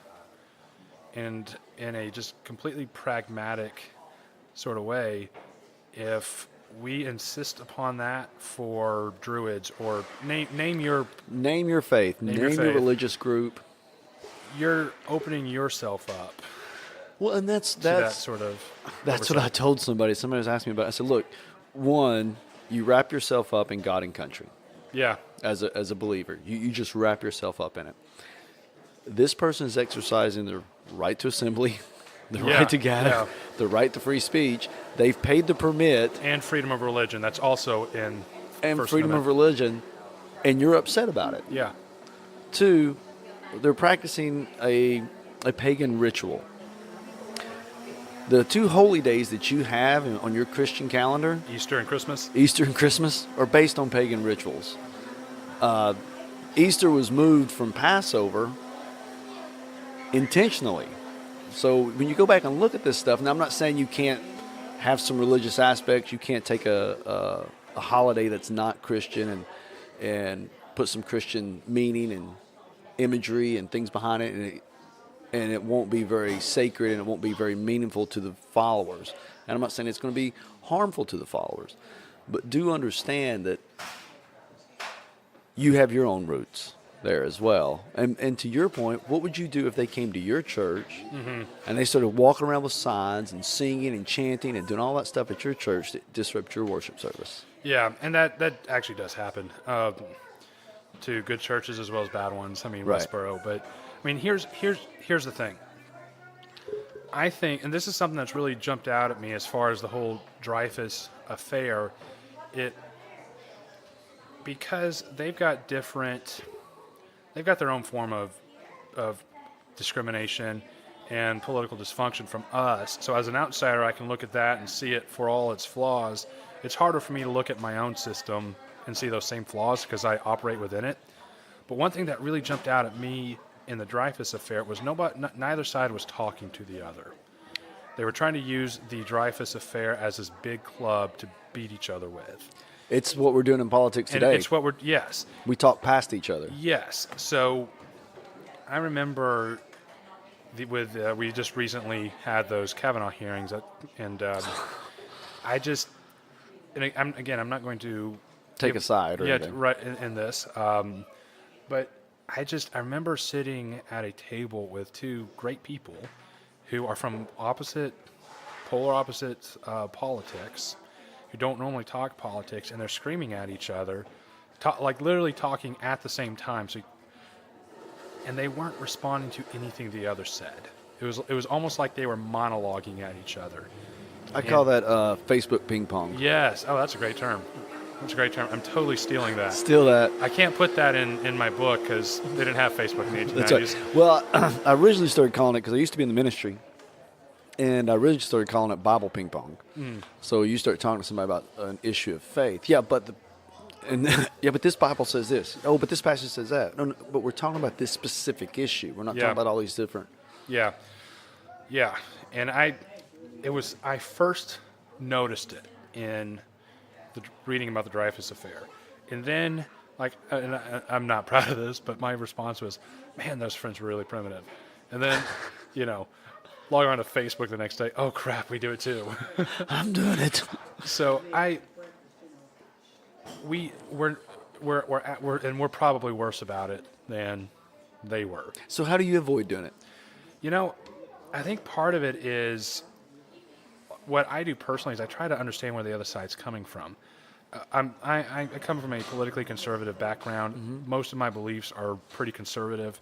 Got some things that I agree with liberals on, such as marijuana legalization, for instance. Exactly. And there are certain things that I'm adamantly opposed to or adamantly in favor of, and I'm not going to back off those positions. But I remember talking with a friend of mine who was explaining her side of the issue on something I disagreed with her on, and I went, that's logical. Yeah. Now, she started with our assumptions were different. She's got a different way of looking at the world. She grew up differently than I did. She had different life experiences than I did, different beliefs than I did. But if you assume that her assumptions were true, and that's what an assumption is, it's a fact that for the sake of argument you assume is true, or you take as true, and you follow that out logically, she was right. And that blew my mind. Yeah. And when I explained my side of it, she acknowledged that's logical. Now, you're wrong about the assumptions, but that's logical. So I try to sit there and understand where they're coming from, what their arguments are, why they believe something. And we can have a debate over, I find it's better to discuss the assumptions as opposed to the conclusions, because very often the conclusion is right based on the assumptions. So with your Druidic friend, as I said, I disagree with that religion fundamentally. But if I sit there and disagree with her conclusions, she's going to say, well, what about da-da-da-da-da? And because she holds that assumption so tightly, and I've got my own assumptions, I'm not criticizing her at all. If we run with that, then logically it's going to play out that her conclusion's correct. So you just wasted a bunch of time. So let's talk about our deep-seated beliefs. And most people are relatively comfortable sitting and talking about why they believe something because it's telling their life story, which I think is deep down fundamentally what we all really desire is to tell our own stories. Well, when I interviewed her, and I hate to call it an interview because I think an interview is a question you answer, you answer. When we had our conversation, obviously I come from a Judeo-Christian background. She's Druid. I don't know what Druid is. I got all my assumptions. Yeah. I see. Remember that movie? And I told this when I was talking to her. When I think of pagans, I think of that movie Dragnet with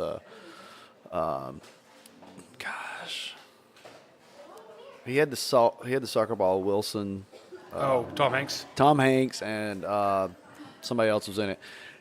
I think that movie was back in the late 80s, early 90s, and it's just a comedy. And so I just sat down with him. We just started having a conversation. What I found out is that her and I have a lot of the same fundamental beliefs about people, about life, about nature, about the divine. We use a lot of different terminologies. Another thing I found out is that a lot of her traditions are my traditions. For example, I grew up hearing about planting in the signs. And I grew up hearing about, a woolly worm has a certain color or has certain bands of color, then it's going to be a certain winter. You had all these old signs that I grew up listening to, things that I called wives' tales and stuff like that. Well, that has a staunch Druid tradition. in it.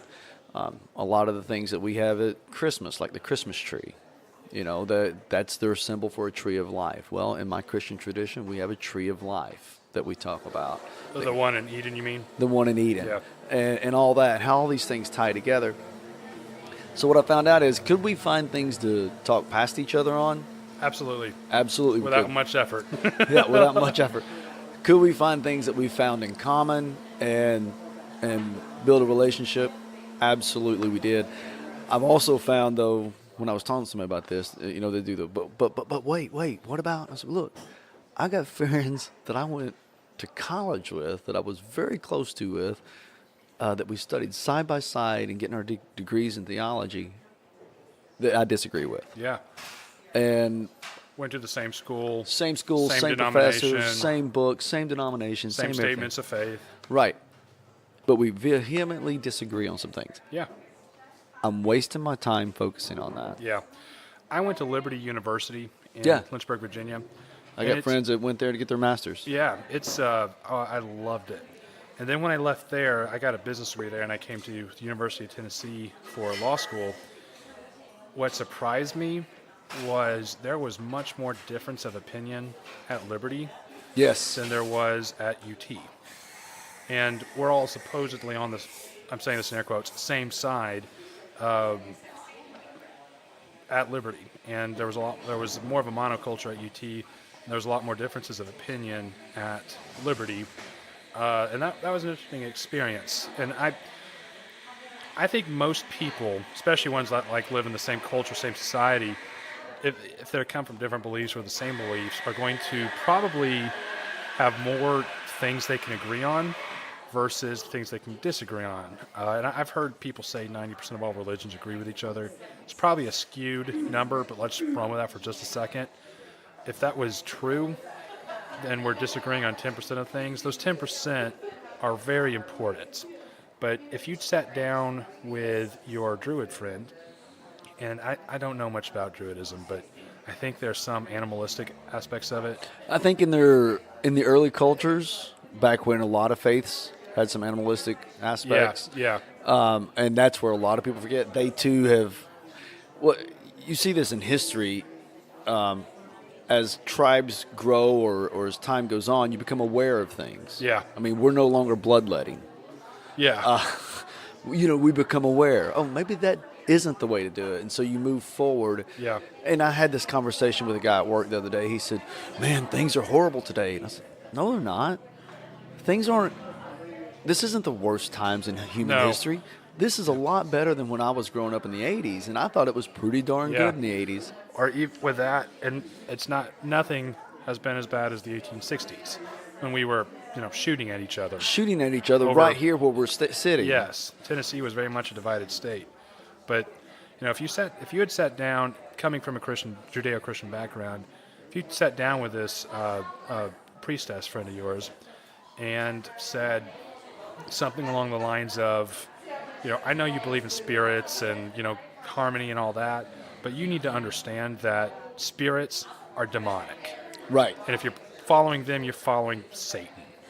And from a Judeo-Christian perspective, that is probably, that's pretty accurate. It's pretty much assumed. Yes. I'll say assumed. Yeah. Yeah. And I would agree with that, stance, but walking up to somebody like that and opening with, you're following Satan. Right. That's a great way to have a nice conversation. And that's what's been happening about this little ceremony she's put together. And where this ceremony is, again, honoring the dead and going forward. I find it ironic, though, that a lot of the people that are against this, their church is hosting a trunk or treat. Yeah. Yeah. You're taking a pagan festival in the effort to reach out to people. Yeah. And bring them into your faith. Yeah. You're using it to proselytize. Yeah. And growing up in the 90s and even the early 2000s, whether or not to have a trunk or treat or a fall festival was very controversial within churches themselves. Well, still are. My mom's church does it. And she said something to me about it, and I said, why are you guys doing that? She said, well, so to be safe. Because there's this assumption out here, and you're an attorney. I'd be curious if you ever looked into this. You always hear every Halloween, be sure to check your kids' candy. Because people slip razors into them. I, for years, spent time after every Halloween searching the internet to see if I can find one case where any kid had ever bit into an apple with a razor, a candy bar with a needle, had ever got candy that was tainted. I found one case in Texas where a father, in a custody dispute, poisoned his child's Halloween candy. But no other time have I ever found that anybody's Halloween candy has ever been tampered with. I've actually looked it up on Snopes. I Yeah. did this a while back before I was an attorney for unrelated reasons. The Snopes has, or at least then, had classified it as a moral panic. Yeah. And I think they pointed out a couple, maybe literally 2 or 3 examples where something like that had happened in the entirety of the United States.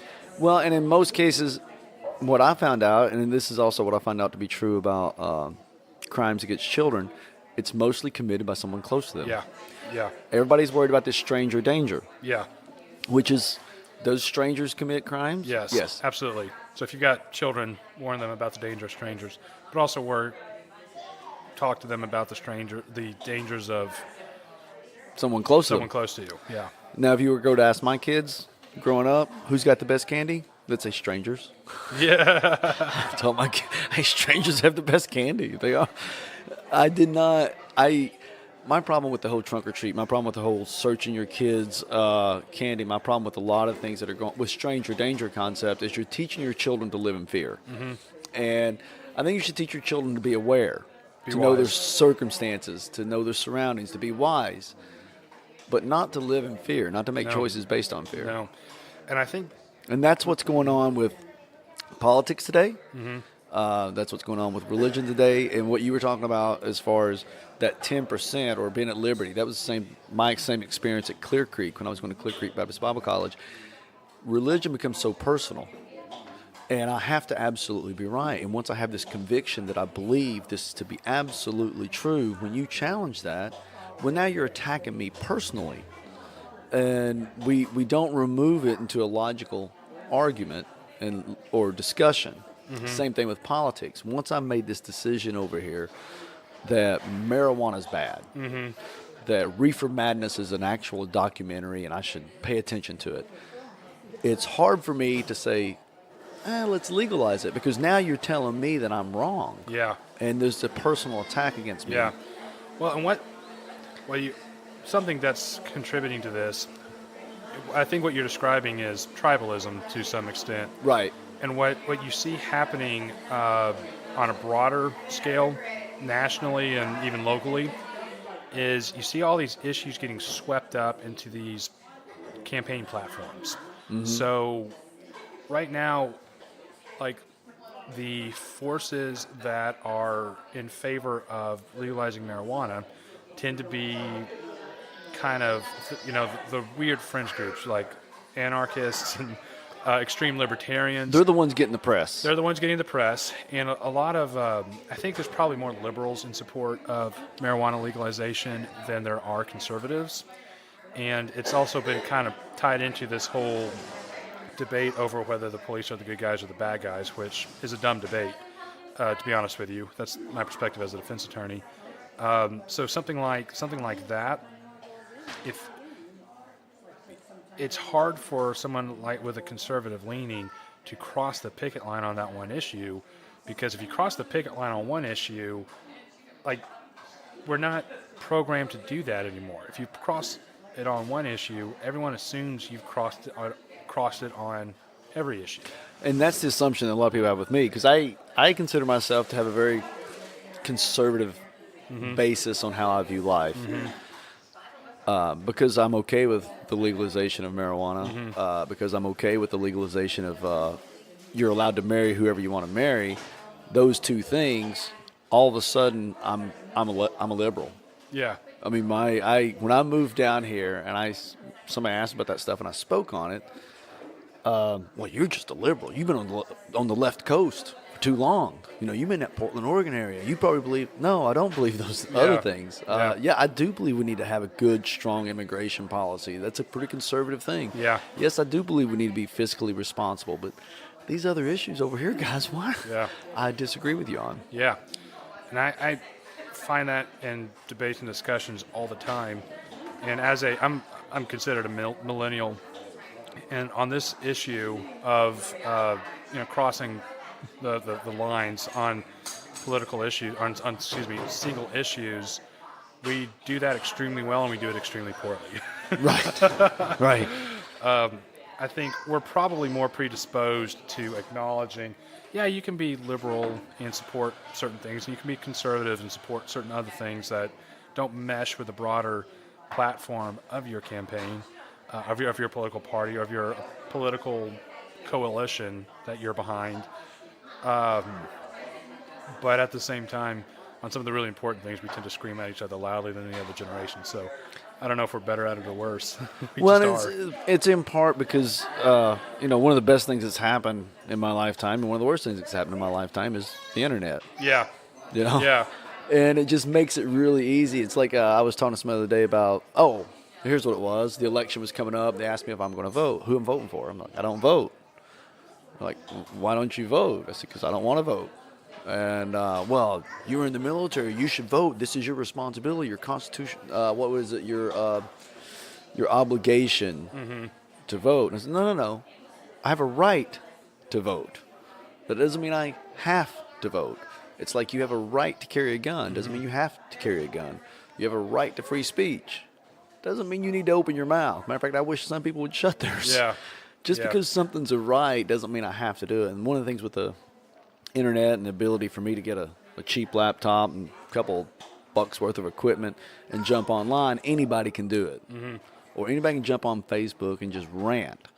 And then we just get slammed. I want to ask you earlier how you dealt with a lot of that stuff. One of the rules I have in Facebook ping pong, I reply once. Yeah. And sometimes I'm going to say I'm going to reply once, but if you want to have a conversation face to face, I'll do it. Yeah. But I'm not playing Facebook ping pong. Right. And then I'll give my reply and I'll go on. Yeah. Because here's the thing. We tend to sermonize at each other. Absolutely. And I go to church weekly, at least weekly, sometimes more. I do listen to sermons. If I wanted to listen to more sermons, I'd go to more church services. Or I'd listen to podcasts more. I'd listen to religious podcasts. So I think the thing is, one of the, I've been doing a lot of research into storybooks, to story writing, into writing in general. I thought it was like the image I had in my head of an artist creating art was like Beethoven waking up one morning, having a cup of coffee, walking over to a piano, cracking his knuckles, and then just pounding out Beethoven's Fifth. Right. Just it came to him like a thunderbolt of creativity, and most great artists have a method of some sort. There is an art to it, but there's also a method to art. So one of the things I've studied a lot is storytelling, and what every culture ever has in common is a storytelling tradition. Exactly. Every religion has a storytelling component. Jesus, he's famous for the Sermon on the Mount, but did he preach many sermons that were recorded in the Bible? He was a master storyteller, but that's also a lot of the rabbinic tradition. Yes. A lot of the rabbinic tradition was stories. Yes. And I was going to say, the Bible doesn't start with, first thing you should know is there is one God. Second thing you should know is da-da-da. It starts with, in the beginning, God created the heavens and the earth. And it goes through the creation account. And then like Genesis is stories. It is absolutely stories. And did you ever listen to the Jordan Peterson thing on, Jordan Peterson? Yeah. His YouTube accounts, he takes the Genesis and a lot of those stories and looks at them not from a theological standpoint, but purely psychological. Mm-hmm. And having been somebody who had studied this, who had taught this, who had, done more study than most people on it, it was absolutely mind-blowing. So if you get some time, go ahead and do that. But back to the storytelling. Yeah, and on that note, I want to say his name is Joseph Conrad, wrote Hero with 1,000 Faces. Okay. I've heard the book. I didn't put two together, but it's George Lucas credits that with why Star Wars has staying power. So I think Another great storyteller. yes, fantastic storyteller. So I think I may be wrong on the author, but Here with a Thousand Faces is perfect. Anyways, with storytelling is huge. It's important. It's, what do we know about Greek history? A lot of it we know from the stories they told about themselves, the plays they wrote, the books they wrote. Well, take mythology. Yes. Norse mythology, Greek mythology. I used to think of mythology as this evil thing. Right.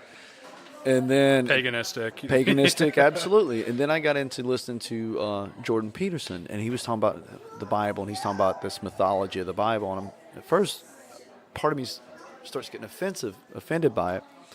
Defensive, yeah. Right, defensive, more about it. And then he starts explaining that the purpose of mythology is to take these eternal truths and to tell them in such a way that that people will understand. Yeah. Them. So these storytellers, Jesus telling parables. right? And that is the beauty behind it. So you're studying storytelling. What do you got a certain resource? You're taking a class? I'm just kind of following different people. Yeah. It's Joseph Campbell, not Joseph Conrad, Okay. that wrote Here with a Thousand Faces. Kind of got on it there. Stephen Pressfield writes a blog where he talks about this sort of thing. A lot of people are writing. I mean, there's just been this renaissance of people writing about how to create art. It's been pretty fantastic. But yeah, and you're exactly right about mythology. So when I got angry on this topic, the story of George Washington chopping down a cherry tree. Uh-huh. We're pretty sure it's completely made up, apocryphal. Somebody described that as a piece of mythology. And I remember being flabbergasted because there's no gods popping down, there's no heroes with magical powers, but it's the story that we tell to, first off, cast George Washington in a certain moral light, and secondly, to cash in on his prestige as an upright figure, to teach subsequent generations you should never tell a lie. Right. And also you should never chop down cherry trees, which is a lesson we've lost more so than the lying part. But and that's the purpose of storytelling and mythology. yeah. And you could probably put the two together. Yeah. And is to convey that truth. And we do it with our children. I mean, the whole thing about Santa Claus, here's a mythological figure that's wanting to inspire children to be good. Yeah. And we do that all the time. Yeah.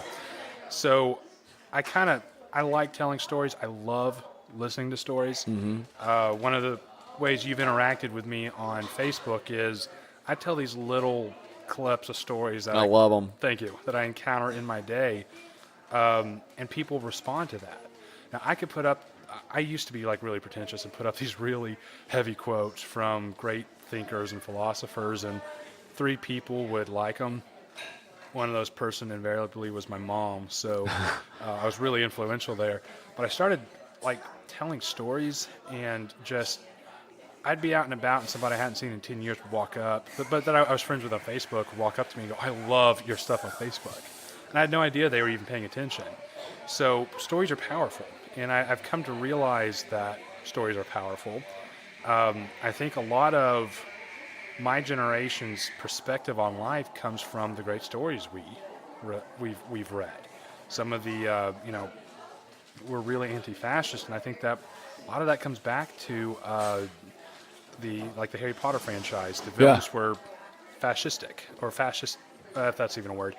We'll make it one. Hunger Games. And both of those stories are kind of recasting old classic themes. Hunger Games is very famous as being a retelling of the Theseus myth from Greek mythology. And that people listen to stories and they internalize the messages. I can't remember, take any political Facebook post you've seen or the last sermon you heard, and could you sit there and give me a pretty good retelling of what was said? And the answer is probably no. You're right. One of my favorite little quips you gave, and I always laugh about it. You have a client. You can get him a reduced sentence. You want to go ahead? Yeah. Well, I approached this client. I want to hear your story, Yeah. not your Facebook typed version. Yeah. I want to hear your...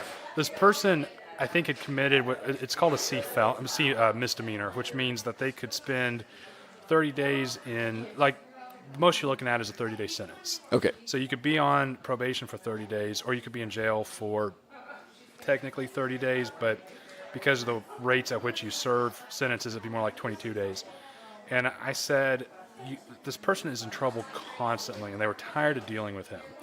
So the offer was he could go on to, if this is the story I'm thinking of, he could go on to house arrest with his mother, or he could go spend the 22 days in jail. He thought about it and went, I think I'll do the jail. I've never heard, like, it's a. I think what you wrote in there was, oh no, don't do that. She needs time to calm down. Yeah. Well, it took me by surprise, because most of the time you walk up to somebody, first thing out of their mouths are, what can you do to keep me out of jail? Yeah. He's like, what can you do to keep me away from my mom? Well, yeah, because his thing was like, no, 30 days is probably enough time for her to cool down. And I fell over laughing. I went over to the prosecutor and said, actually, he wants to do jail. And the prosecutor did this serious double take. And went, really? And I said, well, he thinks that'll be enough time for his mom to cool down. And the prosecutor lost it. The judge is looking at us like, what? So, well, when I was before the judge, it was 40 hours incarceration and 3 days community service. Mm-hmm. And I said, how many hours is community service? Well, it's 8 hours a day. I said, so 24 hours total? And he said, yeah. I said, can I just do another day in jail? The judge probably gave birth to a cow in the middle of the courtroom. He's like, you want to do another day in jail? I said, I don't want to do 1 day in jail. But if I've got 48 hours down, what's 24 more? I don't have to take off work. Yeah. And or give up 3 days of your life. Or give up 3 days of my life. And he's like, okay. I was also gambling. They let me pick when I wanted to go in, and it was Labor Day weekend, so I picked. I gambled on that because I was banking. I was going in for, it wasn't a violent offense, and I was banking that it's Labor Day weekend, holiday weekend, they get overcrowded and they boot me. Yes. And sure enough. Checked in on Friday night, early Sunday morning. Yeah. I'm out. That's happened to me. That's happened to several of my clients where, so there are some sentences where you got to do a mandatory minimum amount of time. Right. DUIs being one notable example. There was one guy who called me and said, so I reported on Friday like I was supposed to. They let me out the next day. That's not right. And I said, yeah. I said, what did the intake area look like when they brought you out? I said, it was so crowded, I sat there for 2 hours before I could go in and change into my civilian. Yeah. And I said, okay, so it was too crowded, and they booted you, and they're going to do your outtake paperwork. They're going to file your outtake paperwork 24 hours from now. He goes, that sounds illegal but wonderful. So okay. No, I mean when the officer called me, I go down to the door, and he says, "You're out of here." I said, "Okay, wait. Before I go through this door, when you say I'm out of here, do I got to come back?" Yeah. He said, "Nope. Time served." Yep. I said, "Done." Yeah.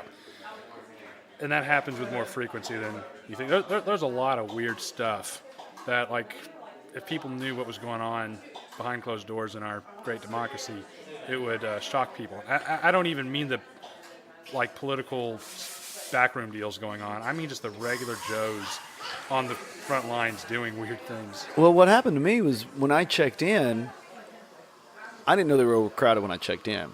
And so they put me in this cell that had sliders and clickers. And so you guys that don't know, you have a cell and the door slides shut and clicks, and you're not going out. You're in this cell. It opens up.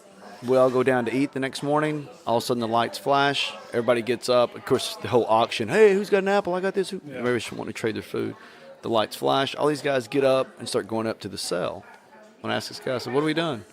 He said, "This is 24-hour lockdown." Said, "What?" He said, "Yeah, everybody in here's felons and violent offenders." "What'd you do?" And I told him, he's like, "You're not supposed to be in here." Yeah. Yeah. And they were overcrowded. But when they stuck you where they had a free bed. Well, and they didn't. But the first cell they stuck me in, it was a 2-man cell. 3 guys were already in there. and they put me in there. Made you really popular, I'm sure. Well, it was like 2 a.m, so the 2 guys in the bed were already in bed. One guy's laying on the floor. I just curled up with my little mattress that they gave me up against the corner. A couple hours later, they opened the door, took me to another cell. There was 2 guys in that one. One was dope sick, laying on the floor. The other one had the bottom bunk, so I just jumped up in the top bunk and did my time there. When I got picked up with that broken tail light that I told you about earlier in the podcast, they put me in general population. And if you guys don't know, that's just a great big room with a bunch of bunk beds and everybody walking around. Within 2 hours, I was like, can I go back to the sliders and clickers? Because it's a whole lot more private. I got 1 or 2 guys to think about there.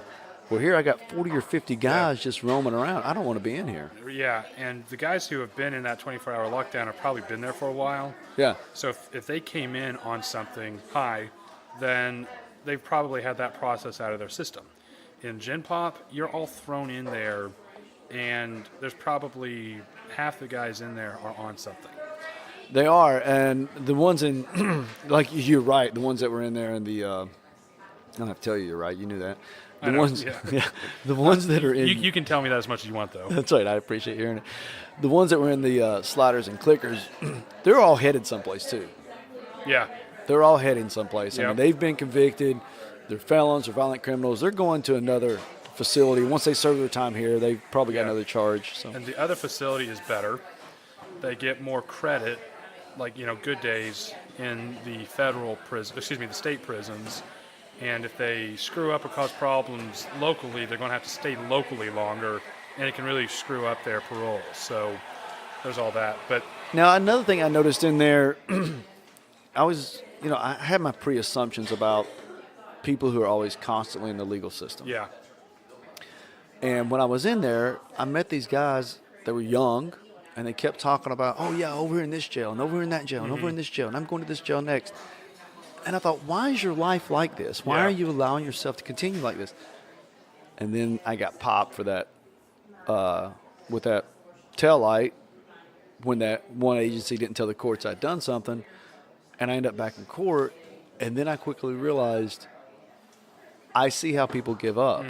Because what the courts told me is, at the end of the day, it's your responsibility to make sure we have this information. Well, I had this assumption that agencies talk to each other. that's the biggest fallacy in law enforcement and criminal justice that's out there, to be honest with you. But yeah, it's Well, and that's when I realized I see how people who don't have resources, who maybe not very well educated or schooled in life, quickly give up and get caught in that cycle, because that cycle is not designed to get you out. Yeah. Well, I've represented people who have been in and out of jail. We call them repeat customers or frequent flyers. Yeah. Because we're really empathetic like that. But, Well, because you become jaded. you become very jaded. And even as a defense attorney fighting for these people, we probably get jaded before anyone else does. I bet.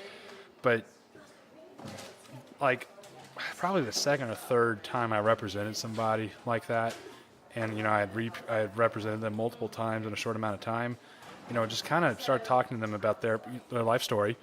And, I said, aren't you tired of being in here every 3 or 4 months? The guy shrugged and said, yeah, but what can you do? And, that's how his parents were.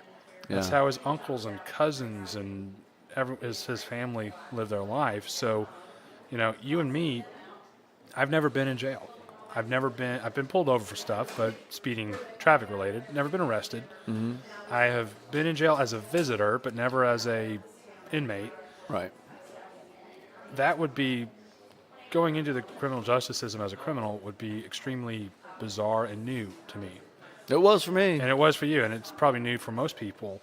But for people that grew up in it and where it's a constant fact of life, you just kind of become used to it.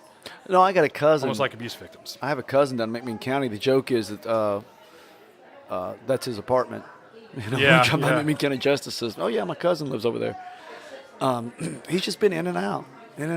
So much so that it was a Thanksgiving morning, and he was taking a turkey over to his mom's house on Thanksgiving, and he had been popped on multiple DUI charges, so he wasn't supposed to be driving. The county knows who he is. It's a small county. He's driving down the road. Of course, they pull him over. He's not supposed to be driving. Now he's drunk. And they said you could hear him on the scanner saying, "Somebody better get that turkey to my mama." And sure enough, to the McMinn County Sheriff's Department's credit, they drove that turkey over to his mama's house and delivered it to her. Oh, good for them. Yeah. Oh, man. But yeah, so to kind of go back to, and this is kind of illustrative of the point I was working up to about stories, is stories continue to be very important to us. Again, most people aren't familiar with like the great body like Churchill's works as a historian or as even as a speechwriter. But they may know who he is, how important he is. But most people could tell you in detail like the plot to Harry Potter if they're into Harry Potter, or Hunger Games if they're into Hunger Games. And those are... Or a lot of these Marvel stories. So I think storytelling is very powerful. And I find that if you look at somebody across the table from you, not by labels, so, political, so liberal or conservative or pro-life or pro-choice or, pro-gay marriage or anti-gay marriage, whatever label is out there, and instead you're looking at them as a collection of stories, that kind of changes the games. And we all love stories. We do. You and I are sitting here, we're talking about our thoughts on life and everything, and how if the world listened to us, it'd be a better place. But we've also told a lot of stories to each other. That's how, your introduction to me, you reached out to me on Facebook. Your introduction to me included telling the story behind your arrest and everything. And you had reached out to me because you'd seen the stories I was telling, and that's a powerful form of communication. And I find you can sit there and as a conservative, as a Christian, I found that liberal atheists have great stories. I have too, and that's I think I've learned to articulate this better going through my divorce. And after coming out of the dark, difficult part of it, I began to realize that her and I will always view each other through the lenses of our experience. And so what that did for me is when I would get a response from her, I would have to sit there via text or email or whatever, how we were communicating at the time. I'd have to sit back and say, okay, instead of looking at this through the lens of my experience with her, what if I looked at this through the lens of her experience with me? And that helped me to not shoot an arrow back. Yeah. That helped me to say, okay, maybe I need to go at this from a different angle, because her story and my story on this whatever situation is viewed through the lens of our experience. I put something on Facebook a couple of years ago, very much to the same lines of what you're saying, is when you're looking at somebody that you disagree with, they're telling you a story. Instead of trying to argue the point, what's the story that they're telling you? And it's often their life experience. And I learned that, living in Portland, Oregon, being around a lot of the gay community, growing up in Southeast Tennessee and not being prominent in the 80s. I didn't or at least not in a good way. At least not in a good way. I mean, I didn't even realize George Michael was gay. I'm up in front of the MTV going, "Wake me up before." And I had no clue. Okay. I didn't understand the community. I move out there, and these guys are coming to my house and having dinner. They know I pastor a church at the time. My kids are there. We're going out, and I realized they're amazing people, just like my religious friends are amazing people. If I just take time and listen to their story and not automatically say, "Oh, well, you're gay, I'm not having anything to do with you." I remember hearing a story once from a guy who, he was a pastor, and he told a story about growing up in the 50s or 60s. So when he was in high school, they started busing, which is a term for taking segregated schools and combining them. This is during the integration. Yes. So desegregation, integration, whatever term you want to use. And he was a football player, and all of a sudden he's coming in, and there's these black dudes, and he tells a story about walking in, and this just made us laugh so hard.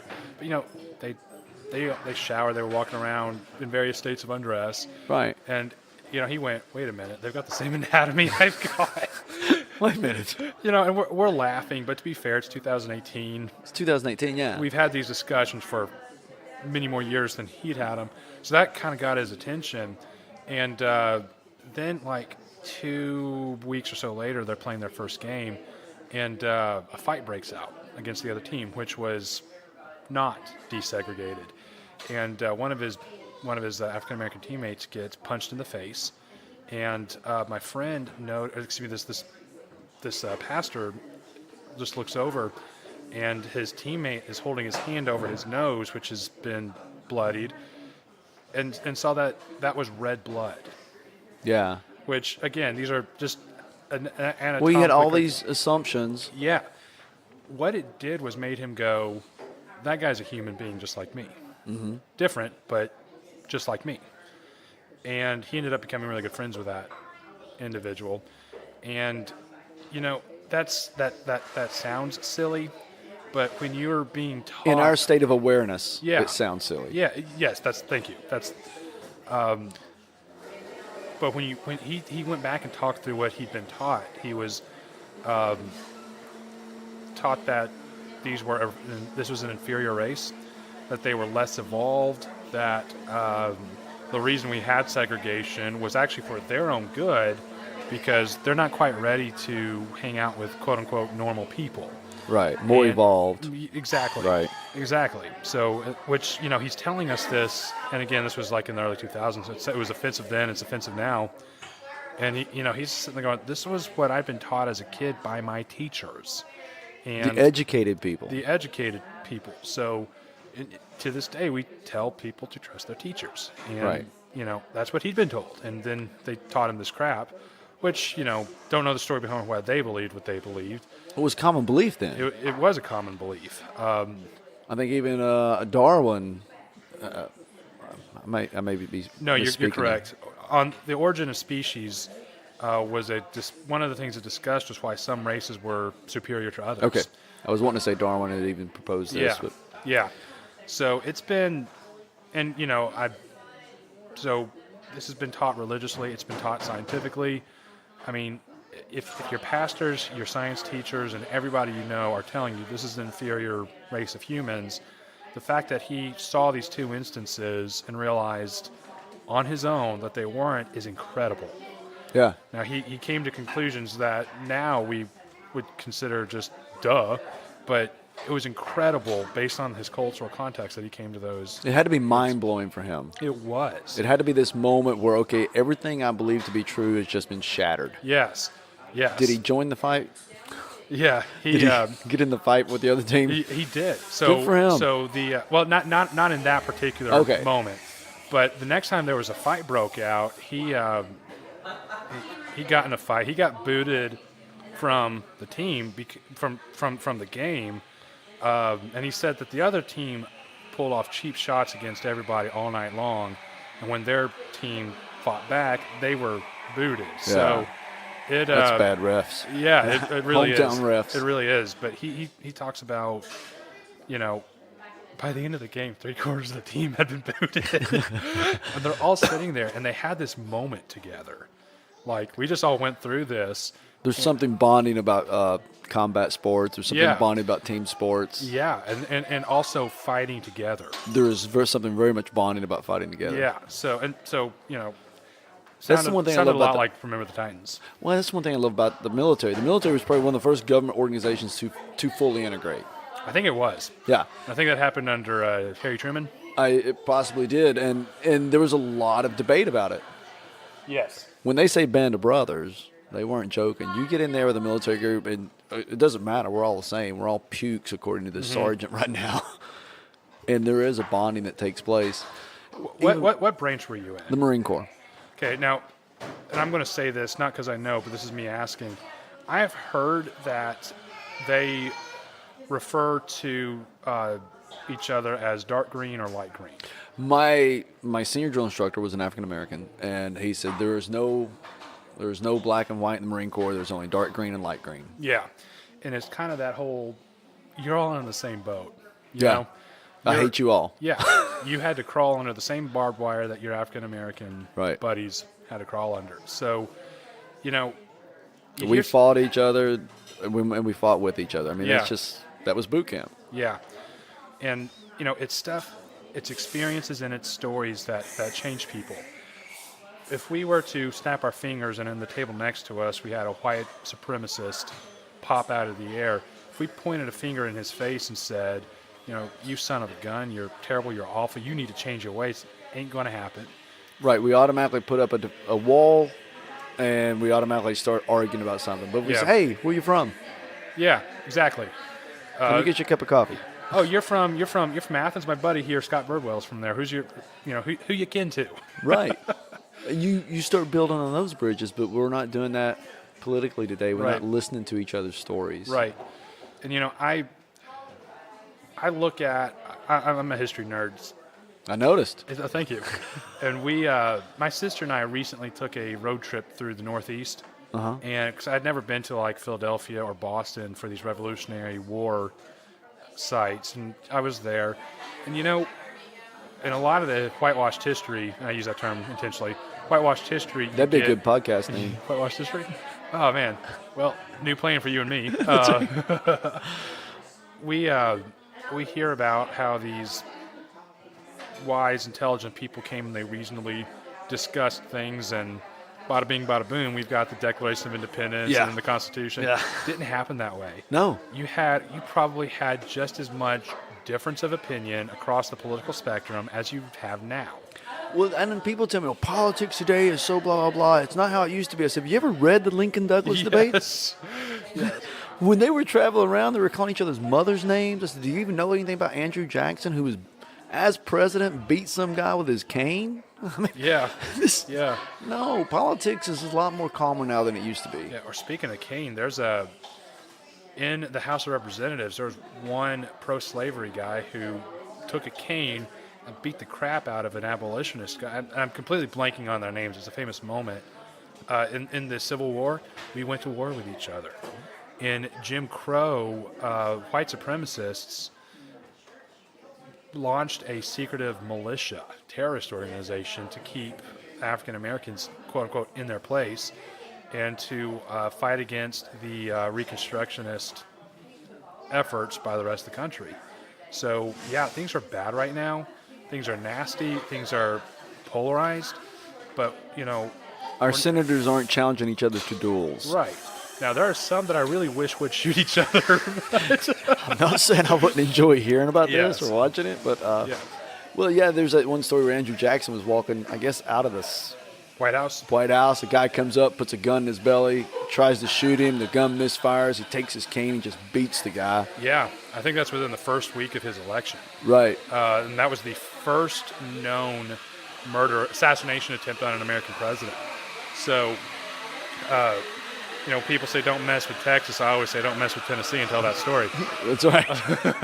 That's right. They like to fight. Yeah. So I just I think we need more political discourse than debate. And I know it's easy for you and I, who are not politicians, to sit here and declaim on that and sound very wise and self-righteous. But I think the way that starts, because the people in, let's say, D.C., who are, what they're doing when they're doing these crazy things is they're playing to their bases.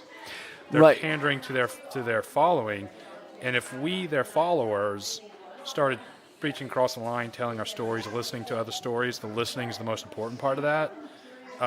When they play to their bases, if we're wise and mature about things, they'll be wise and mature out of just a pragmatic self-interest. There's an author named Larry Wingnut who says your kids are your own fault. Yes, I like that.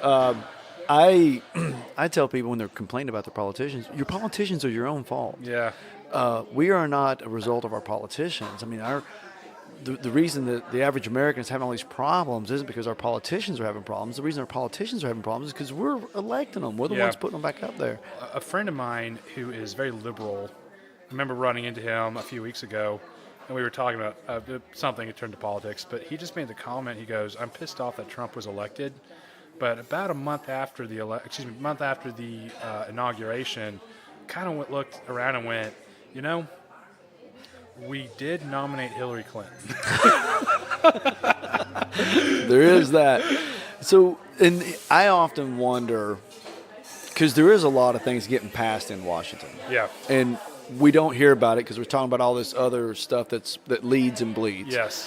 I often wonder that these guys who get on CNBC, Fox, CNN, and just have these vehement statements against each other, how many times they go out and get a cup of coffee and they say, hey, let's work this thing out. Yeah. But it's kind of like WWE. I often refer to politics for me as like WWE. You know those guys in WWE, they're staying in the same hotel, they're getting out of the same vans, they're changing in the same locker rooms, then they get out on the ring and they're vehemently opposed characters. I often wonder how much of that's going on in Washington. Yeah. I remember hearing the story when the former Prime Minister Margaret Thatcher died. Yeah.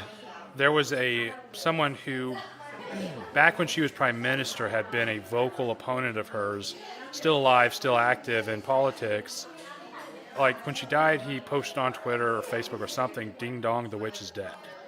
That's nasty. That's nasty. And British politics are personal. Yeah. And they're nasty in ways that we can't even comprehend. Well, just watching them debate in the House of Commons. Yes. It's unbelievable. It's unreal. fun. It's great entertainment, but it's nothing like us with our rules of parliamentary procedure. But he put ding dong, the witch is dead, which caused a furor. And he, wow. Like right at the height of this, somebody took a picture in a pub of this figure and a famous, or I say famous, a well-known local conservative guy who had been like a Thatcher supporter back in the day, sitting together in a pub, having a beer and laughing over the tweet, you know? Well, you got to, and then that's what I wonder. How many times they're sitting there and they say, okay, you say this, and then we're going to go up and we're going to oppose this, but we've already got this bill worked out. Yeah. So this is your storyline, this is my storyline, but this is what we've already got worked out. Yeah, and I think a lot of politics is stagecraft and it's acting. Well, they call it political. Well, I don't know how many they are, but they call it political theater for a reason. Yeah. So your novel and this guy is it a representation of that? Is it a modern take on that? It is. So it's fiction.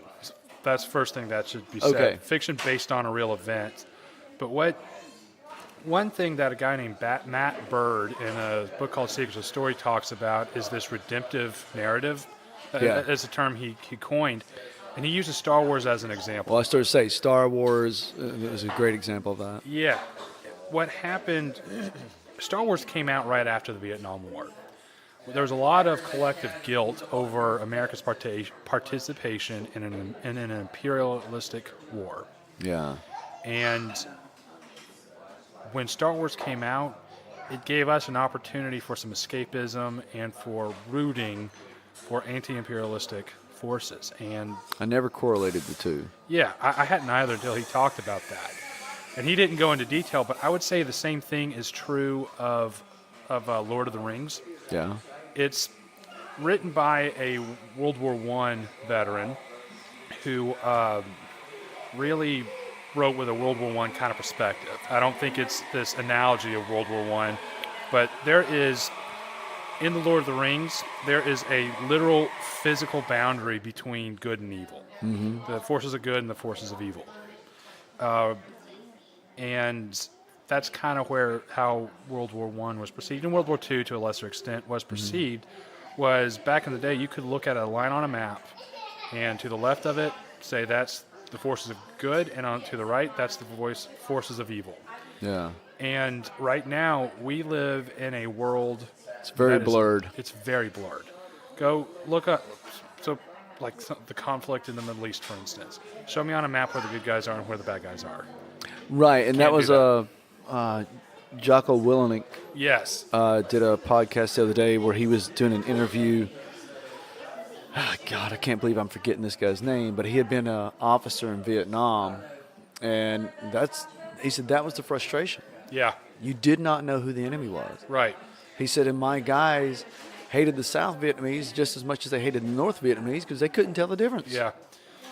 And that led to its own debacle. Series of debacles, yeah. Well, I think we've been somewhat okay.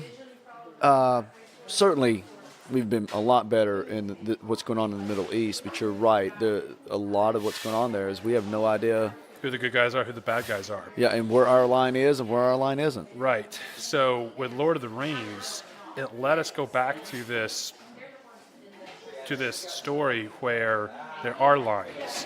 You can tell the good guys from the bad guys. It's hard to mistake an orc as a good guy. That's right. I mean, you can look at him, Yeah. So I think that's how we want to view the world. And I love Tolkien, and I agree with a lot of his conclusions about good and evil. But at the same time, I think if we try to transpose a lot of that literally onto the world in which we live and into geopolitics in particular, that can lead us into some issues. So Lord of the Rings came out, I want to say December of 2001. The movie. The movie, yeah. Fellowship of the Ring. And then 2002, 2003, or maybe it was 2002, 3, and 4, I forget which. But it was right after the September 11th attacks. It was during the initial stages of the War on Terror. And it kind of gave us this relief from, holy crap, we don't know what we're doing over there. And we had that moment. And I think The Dark Knight, the second Batman movie Christopher Nolan put out, was kind of the same. I mean, the Joker was kind of like this it was a terrorist, essentially. Yeah. And Batman and all the other, and his allies had to grapple with the moral implications of fighting it. How do you stop this? Where's the line you cross? How do you oppose this? And these were stories that kind of led us either into some escapist fantasy or into kind of the Joker's not this fundamentalist, jihadist terrorist, and that's what we're kind of used to seeing. That's kind of who, quote unquote, the enemy is nowadays, especially back then. And it allows us to have this conversation about, or this debate either internally or with other people. How do you fight that? And we're really having a conversation about our real life experiences without all the emotions and the preconceptional baggage we bring to any issue like that or any debate like that. So this conversation that we've just got into here, you'll probably agree with me that a large majority of people who are watching these movies never think this deeply about them. Yes. And the implication. But I think they do internalize the message to some extent. They probably do. And one of the things I've always, not always, but one of the things I've wanted to do in the last few years is I've wanted to find like a place like this. Yeah. And do like a little art house movie theater. Mm-hmm. Let people come in, just have chairs scattered around, have some cocktails available. Of course, it'd be adult only, but show a movie. But before I show the movie, somebody comes up and they talk about just what you're talking about. Okay, in this story, these are some of the things that are taking place, and they make these correlations. Mm-hmm. Maybe we show Dark Knight and we say this came out after 9/11, and these are the things that we grappled with, and then watch the movie. And think about it from that perspective. Yeah, you seed them to think about it from that perspective, then watch the movie, and then after it's over, as everybody's mingling, getting another cocktail or whatever, spend the night, I think that conversation would change about that movie. Yes. Instead of talking about the CGI and talking about this line or that funny line or this punch, the conversation would change. And that's one of the things I've always wanted to do with a little art house movie theater. Yeah. Watch, somebody's going to go do this and make $1 gazillion. Yeah. I'm still going to be doing a podcast to 12 people. Yeah. And you're going to be insisting to your 12 listeners for the rest of your life. That was my idea. But yeah, so with this story, I'm calling the story Sow the Wind, by the way. It comes from a Bible verse. They've sown the wind and reaped the whirlwind. Oh, yeah. So one of the things I'm hoping for with this is to have kind of this implicit discussion about what's going on now. So it, like I said, it's based on true events, but it's very fictional. And I'm kind of writing some of the values of today into it for that very reason. So right now, anti-Semitism is very discredited. Not that it's gone, not that people aren't anti-Semitic. I actually had somebody scream Jewish insults at me, or Jewish slurs, at me after a political debate. Are you Jewish? I'm not. Okay. I'm not.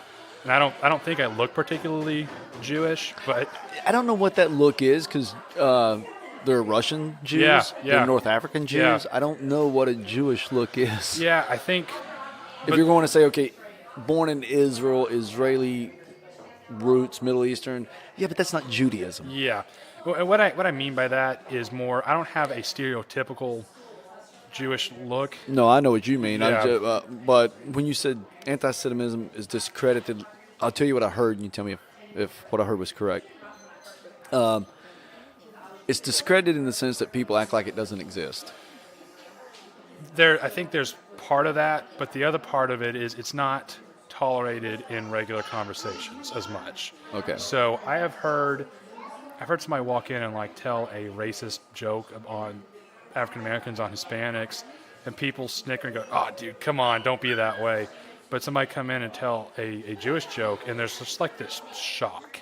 Yeah. Because anti-Semitism is so identified with Nazism, and it should be, It should be. And, again, we were, the face of the Holocaust is like Schindler's List and Anne Frank.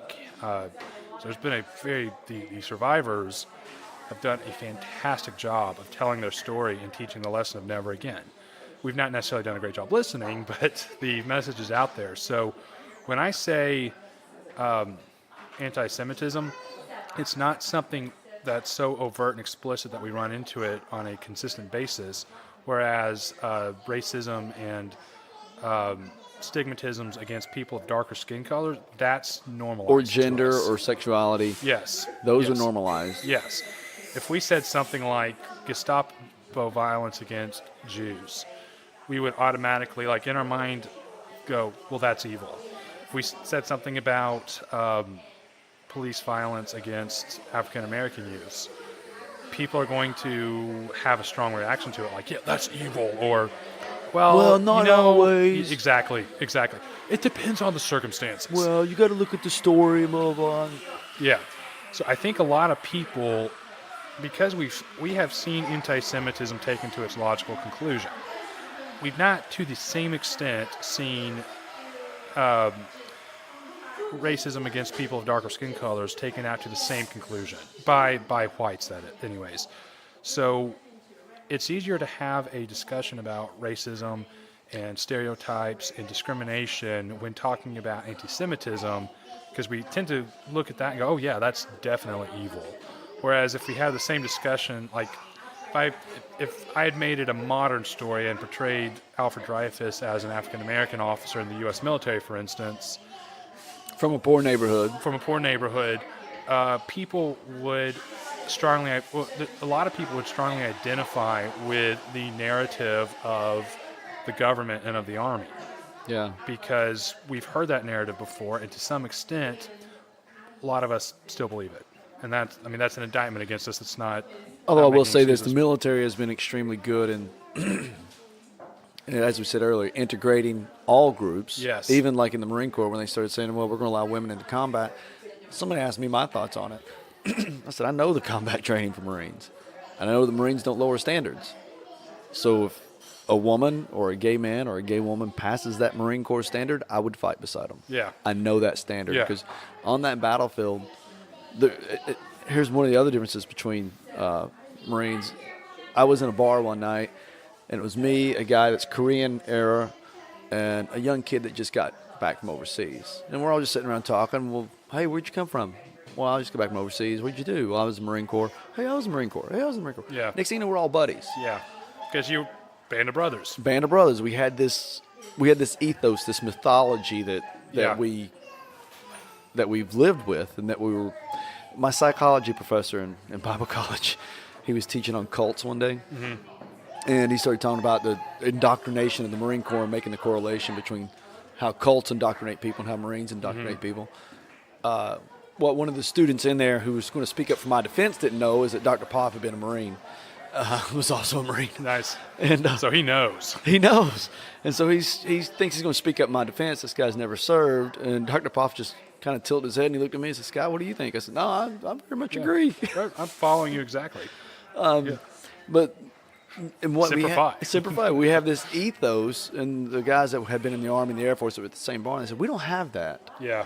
I said, because you don't have our experience. Right. And that's what second podcast I did, Doug Mentor. He's chamber director at the Chamber of Commerce in Knoxville. African-American. He and I had served in the Marine Corps together. And in the podcast, the idea of kneeling before the national anthem comes up. And I said, well, my opinion is two things. One, I don't care. One of the things, and I said, a lot of people who talk to me about it think because I've been in the Marine Corps and I'd served that I should care. Well, And take it personally to boot. then I'm going to take it personally. And I said, my thing is, if you want to say that I fought or I served for rights, then I served for his right to do that. Yeah. So for me to take it personally would be Hypocritical. hypocritical. Two, I've not lived his story. Right. I don't know his life experience. So for me as a white guy to say, well, he shouldn't be doing that.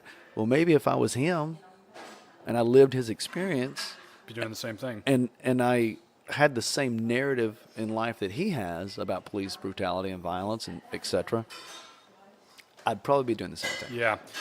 And I'll say this. I think one of the strengths that our American democracy has had is the right to freedom of expression, the First Amendment, free speech rights.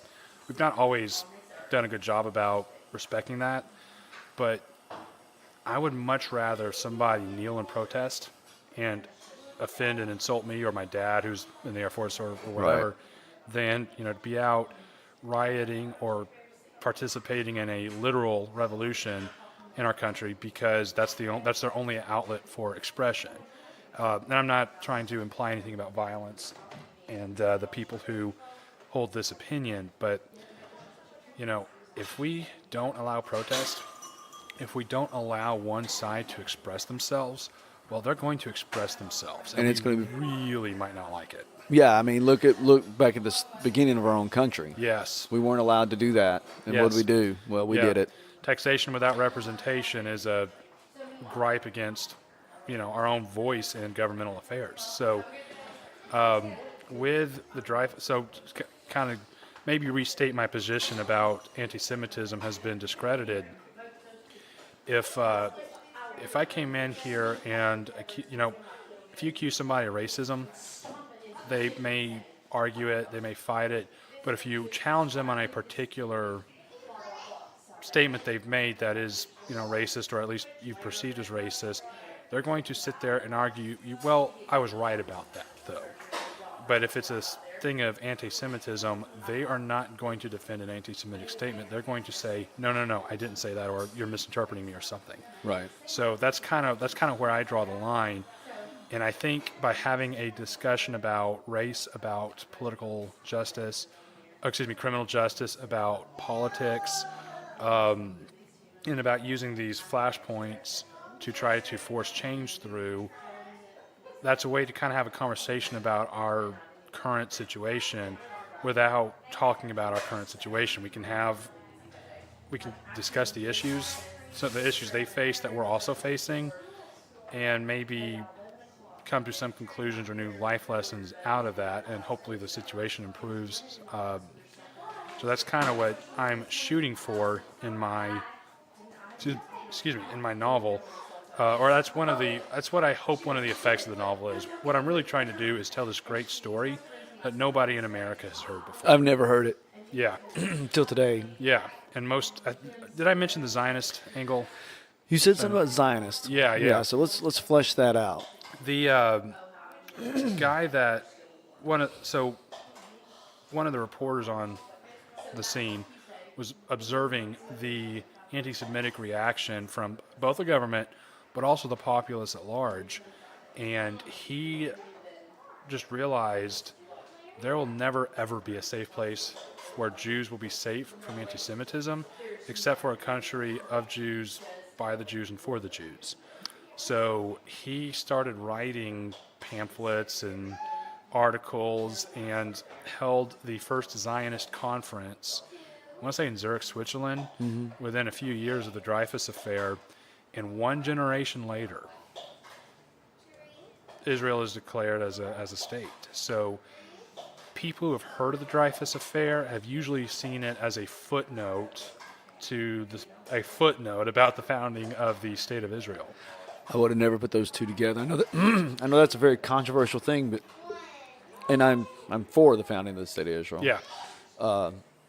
Will there ever be peace there? There's never been peace there. Yeah. Is it a worthy goal? It is a worthy goal. But if your end goal is that it's absolute peace, you're playing a fool's game there. But if your end goal is we're working towards peace, Yeah. I think that's a better goal. Yeah. I know also in our country, and this was a discussion I had with Doug Mentor, I mean, he's got a very different experience growing up in Southeast Tennessee than I do. Okay. But we both agree that it's gotten better. Yeah. And the thing about our republic, this experiment that we have called America or the United States, yes, we've done some horrible things, but in a very short amount of time in history, we've made some huge progresses to the point that other parts of the world are making those progresses, whether it be women's rights, whether it be the working between different races and genders, and we're constantly getting better. Yeah. And that was my discussion with that guy the other day when he said, "Oh, it's just horrible. People today are just horrible. You can't trust anybody." I'm like, no, dude. It's a lot better Yeah. than it was. Yeah. And we are improving. Yeah. And, you've said some things today that I disagree with. I've probably said some things today that you've disagreed with. And you know which one of us has the power to get the other arrested for saying that? Neither of us. Neither of us. And that's pretty awesome, Yeah. in my opinion. I recently just kind of put together, and I may be getting the facts wrong, but I think the anniversary of Brown versus Board of Education, that opinion being handed down, and that's the opinion that desegregated schools, that ordered the desegregation of schools, and the confirmation or swearing in of Justice Sandra Day O'Connor, the first female Supreme Court justice. I think those anniversaries coincide, or they come pretty close to one another. And when the Constitution was first written and first adopted, neither women nor blacks nor African Americans were enfranchised. They couldn't vote. They could not participate in the government. They had to trust white men to get it right. Yeah. By no other choice. But we instituted such a brilliant, though flawed, system that all these many years later, both of them have been enfranchised. Not perfectly. Right. Not that there's not racism or... Sexism. Thank you, I lost that word. But both of them have the ability, both groups have been enfranchised, gaining political influence and power, and just recently had our first African American president. I am convinced we are going to have a female president within my lifetime. Oh, I agree very shortly. I think it's soon. Because there are some pretty incredible women out there leading, and because our culture is I starting wonder to if that's why recognize Nikki Haley resigned as UN. that. I have heard lots of people say that, and it would not surprise me. Would not surprise me either. So we'll just have to see. So, But if it's not her, there will be, and you're right, there's some amazing women out there. There's some amazing, there's just amazing people. yeah, And that's the thing. If we can just get past, somebody's gender, if we can just get past somebody's color, if we can just get past somebody's religion and listen to their stories, we'll find out there's some amazing people out there. yeah. It's kind of like this English writer named George Eliot came on the scene. This is several hundred years ago. Wrote some books that were very well received, very popular, continued to be read. And what most people didn't realize for the longest time was George Eliot was a pseudonym for a female writer. Oh, yeah. I cannot remember the actual name, but I've heard that story not specifically about George Eliot, but I've heard that story about other writers. yeah, turned out to be women. Women or a different ethnicity or what have you. Yeah, and with like J.K. Rowling, they put her biography on the back of the book or in the dust jacket or whatever when Harry Potter series first came out. Most people don't read those. I do, but I'm a weirdo. Yeah. Most people don't read those, so when people saw J.K. Rowling, they were thinking of John Keith Rowling or something, and it's wasn't particularly well known, I think, until partway into the series that J.K. Rowling was a female. Yeah. And people just went, whoa. Well, because unfortunately, we do judge. Yeah. I always hear people say, well, now I don't judge. Well, of course you do. Right before they say a judgmental statement. Right before they say a judgmental statement. Usually. Or if somebody tells me I'm not a racist, they're about to tell me why they're racist. Yeah. I have this rule: if you have to tell me you're not something, you probably are. Yeah. Yeah. Well, that's like one of the two things I'm realizing sets really great writers apart from more mediocre ones is great writers let readers kind of come to their own conclusions. So if I wrote a scene and I ended with, man, that one character was a really bad dude, I've failed in writing that scene. If at the end of that you realize this person is an idiot, I've done things right. Right. The other great pillar is good dialogue, but that's not here nor there. Well, and one of the things I look at art, because I try my hand at painting from time to time. Yeah, I've heard you talk about that on your podcast. And my mother, there's this one particular painting that my mom hates. She says, just when I look at it, I just feel, and she doesn't like it. I said, then I win. She said, what?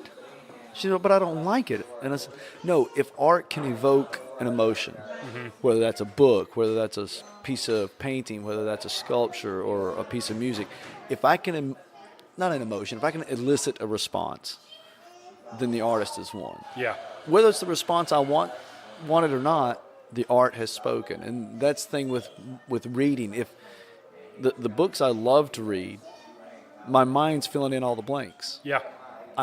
I'm creating my own scene in my head, and like you said, I'm coming away with an opinion about that person.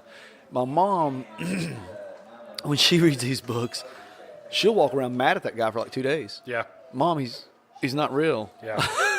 Yeah. But I think it must be a good writer. Yeah.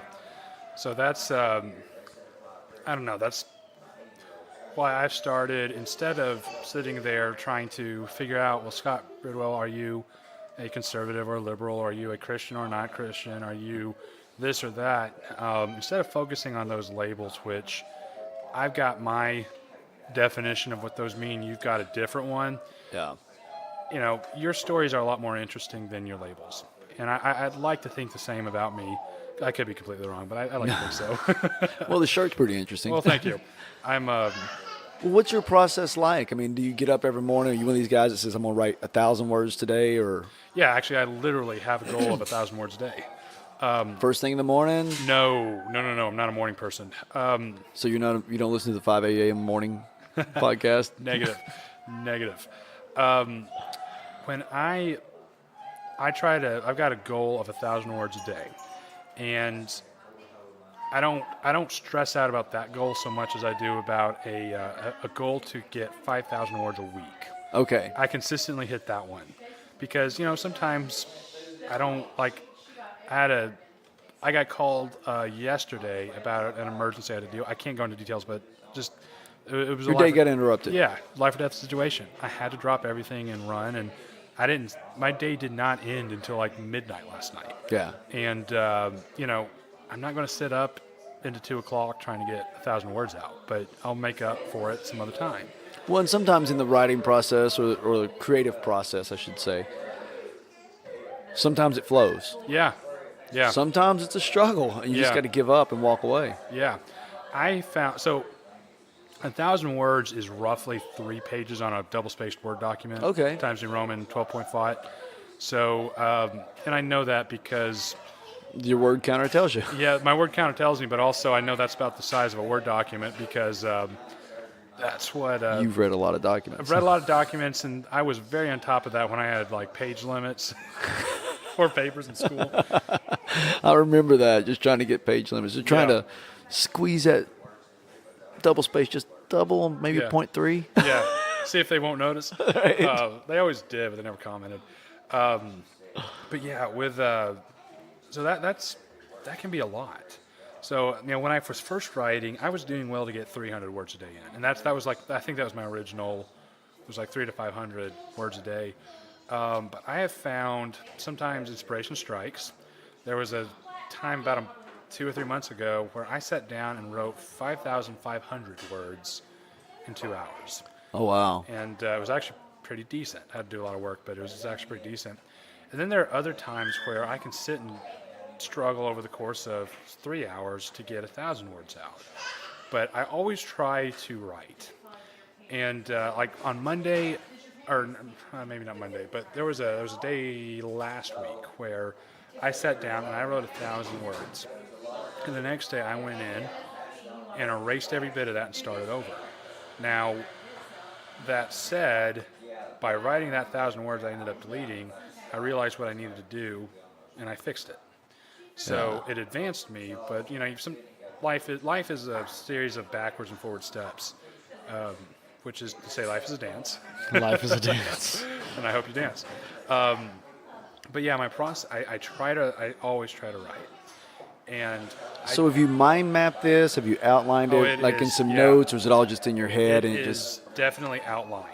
like written down, outlined? Yes, Okay. yes. I've got several copies of it because I'm paranoid about losing it. But Well, and that was me when I when I was delivering sermons.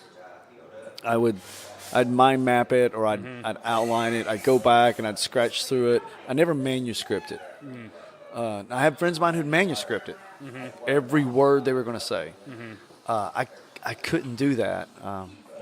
I always just, and maybe that's because when I was in high school I did storytelling. That's how it was one of my competition things in forensics, and I had to learn the gist and the ebb and flow of the story. So that's how I learned to map out the sermon or the presentation I was going to do. But I could never sit down and just write it out. And I tried it. Yeah. I tried taking those notes like you've got Yeah. and sitting down and banging it out. Maybe it's discipline. I think it is, and it's practice. It's one of the hardest things I've ever taken on. Even harder in some ways than law school has been. So hard and rewarding? Yes, absolutely rewarding. Okay. Gives me a big emotional release, and most writers talk about how it really helps like resolve emotional conflict in your own life. Well, it does with me in journaling. Yeah. My journaling is very therapeutic. Yeah. And I find that the same way. But one thing, when I started this back in like May 2015, and I'm about halfway through, so it's been over 3 years. I don't think it'll take me another 3 years to finish writing, just because I'm getting better, faster, more used to it. But the other thing is, And I think once you get past the climax of the story, yeah, it rolls faster. Yeah. I think cause right now I'm in the building up process. Right.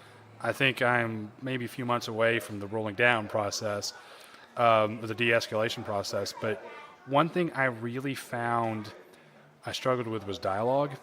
And everything you'll read by writers on how to write a book, they always talk about dialogue. Yeah, it's got to be natural. It's got to be natural. It's got to be realistic and believable. So I've read some pretty good stories, like really imaginative, creative stories, where you got these characters who are having these really stiff, stilted conversations, and it ruins the book because I do not care about the characters. Yeah. Same with movies, but Well, that's one of the critiques I've gotten about the things that I have written. Like I wrote my dad's obituary, and they said the thing about the things that you write, it just sounds like you're talking. yeah, It just sounds like you talking. I can hear your voice. It's got the same flow. Now, my friends who are grammatic geeks, really big into grammar and editing, they're like, just let me have it and I'll fix. You need a comma here. you ain't getting this. You ain't getting this. Well, I started letting them have it, but Yeah. One thing. I guess that's called your voice, right? Yeah. My dialogue was deplorable in the beginning, and that's okay because we were talking. It's beginning. You're new. Yeah, and we were talking earlier. The best way to get good at something is to do something poorly a few times. Slowly get figure better. it out. But one thing, I identified that my dialogue was bad early on, and that's one of the reasons I started posting these little snippets of my day on social media. First one, it entertains me and it entertains other people, but at the same time, it was practice for writing dialogue. So most of the snippets I tell, aren't about somebody walking out and slipping on a banana peel and falling on their butt. It's these like back and forth exchanges with people that have a nice little payoff at the end that people react to and laugh at. Yeah. And it gave me a lot of practice with kind of the push and pull that happens in a conversation. Because one of the worst types of conversations to read, and one of the worst types of dialogue to read, is where somebody's just, blah, blah, blah, blah, saying this and the other person's going, yeah, you're right, or no, that's not right. And it's just like, okay, whatever. That's not how people talk. There's got to be, it's not interesting if there's not push or pull. No, I agree. So, well, I disagree. I'm just kidding. Well, see, that's what I like about long-form conversations, like long-form podcasts like this, is there is time to have a conversation. Yeah. You're forced to engage with each other, where some of the short-form interviews, it's question, question, question, question. Okay, where can we find out more about you? Thank you for coming on, and they're out of there. Yeah. And those have their purpose, and they have their place, and I listen to some of those. But I do too. the ones that are where they're engaging and they're having the conversation, that's when you can bring someone on that maybe you thought you disagreed with, or maybe you do disagree with, but all of a sudden now you can see things through their lenses. Yeah. One of my favorite examples of this, and you mentioned Westboro Baptist Church earlier, Joe Rogan interviewed the granddaughter of the founding member. Yeah. Did you ever hear that one? No, but I think she has left that church, hasn't she? She left that church, and she tells the story of being raised up in that church, and you almost get to the point to where you understand why she was doing what she was doing. She had a belief system. Yeah. And you start seeing, I mean, for me and you looking out, thinking, well, you guys are crazy. You have absolutely nothing to do with religion. No, she was raised that this was absolutely right. Yeah. This is absolutely natural. It's kind of like that pastor friend of yours telling you when he all of a sudden became aware that this African-American teammate was A human. Yeah. Yeah. So that's the benefit. If you'd have told me who she was, I'd have probably I don't want to listen to anything she's got to say. But because Joe Rogan interviewed her, I find him entertaining. I thought, well, I don't think he's going to be mean to her, but why is he interviewing her? Yeah. And so when I listened to that, I was like, oh, my God. But she's an amazing woman. Yeah. Have you, do you watch a series on, I want to say A&E called Aftermath? I do not. I don't have broadcast TV at all. It's put on by Leah Remini. She was on Kings and Queens, or excuse me, wait a minute, King of Queens. Yeah. Yeah. Sorry, she's a former Scientologist. Oh wow. And she was a Scientologist for like 30 years before she left. So Aftermath is talking about. She interviews a lot of people who came out of Scientology, and so it was eye opening to me. I thought it was just this kooky religion, and it's like, wow, she talks about it being a lot more than that. But everyone in there, and some of these were very high officials within the church. Some of them were just your regular peons in the Sea Org, but they talk about like how they get sucked in, and it really, like, you start to realize how people can believe something like that. Well, Jordan Peterson does the same thing when he talks about becoming a Nazi. He said, what most people don't realize, if you were living in Nazi Germany at that time, the chances that you would have bought into that belief system, the chances that you would have been a Nazi are very, very large. Yeah. And, when you first hear that, you think, there's no way. I'd be smarter than that. I'd be more enlightened than that. And then all of a sudden and it goes back to you. The teachers are telling me this. The educated people are telling me this. The governors are telling me this. The pastors are telling me this. And it's not an overnight snap of the finger thing. It's a process. Well, man, we've done this for 2 hours and 44 minutes. How can people find you? Well, I'm on Facebook, but the Sous Chef on Facebook is a group. It's SUE Chef. I've not posted there in a while because I've been distracted with writing this book, but I plan on firing that back up again. You can reach out to me at the Sous Chef on Twitter and Corbin Payne on Facebook. I'm pretty open to friend requests. I'll be sure and link all that. Hey, Corbin, thank you, my friend. Thank you. All right.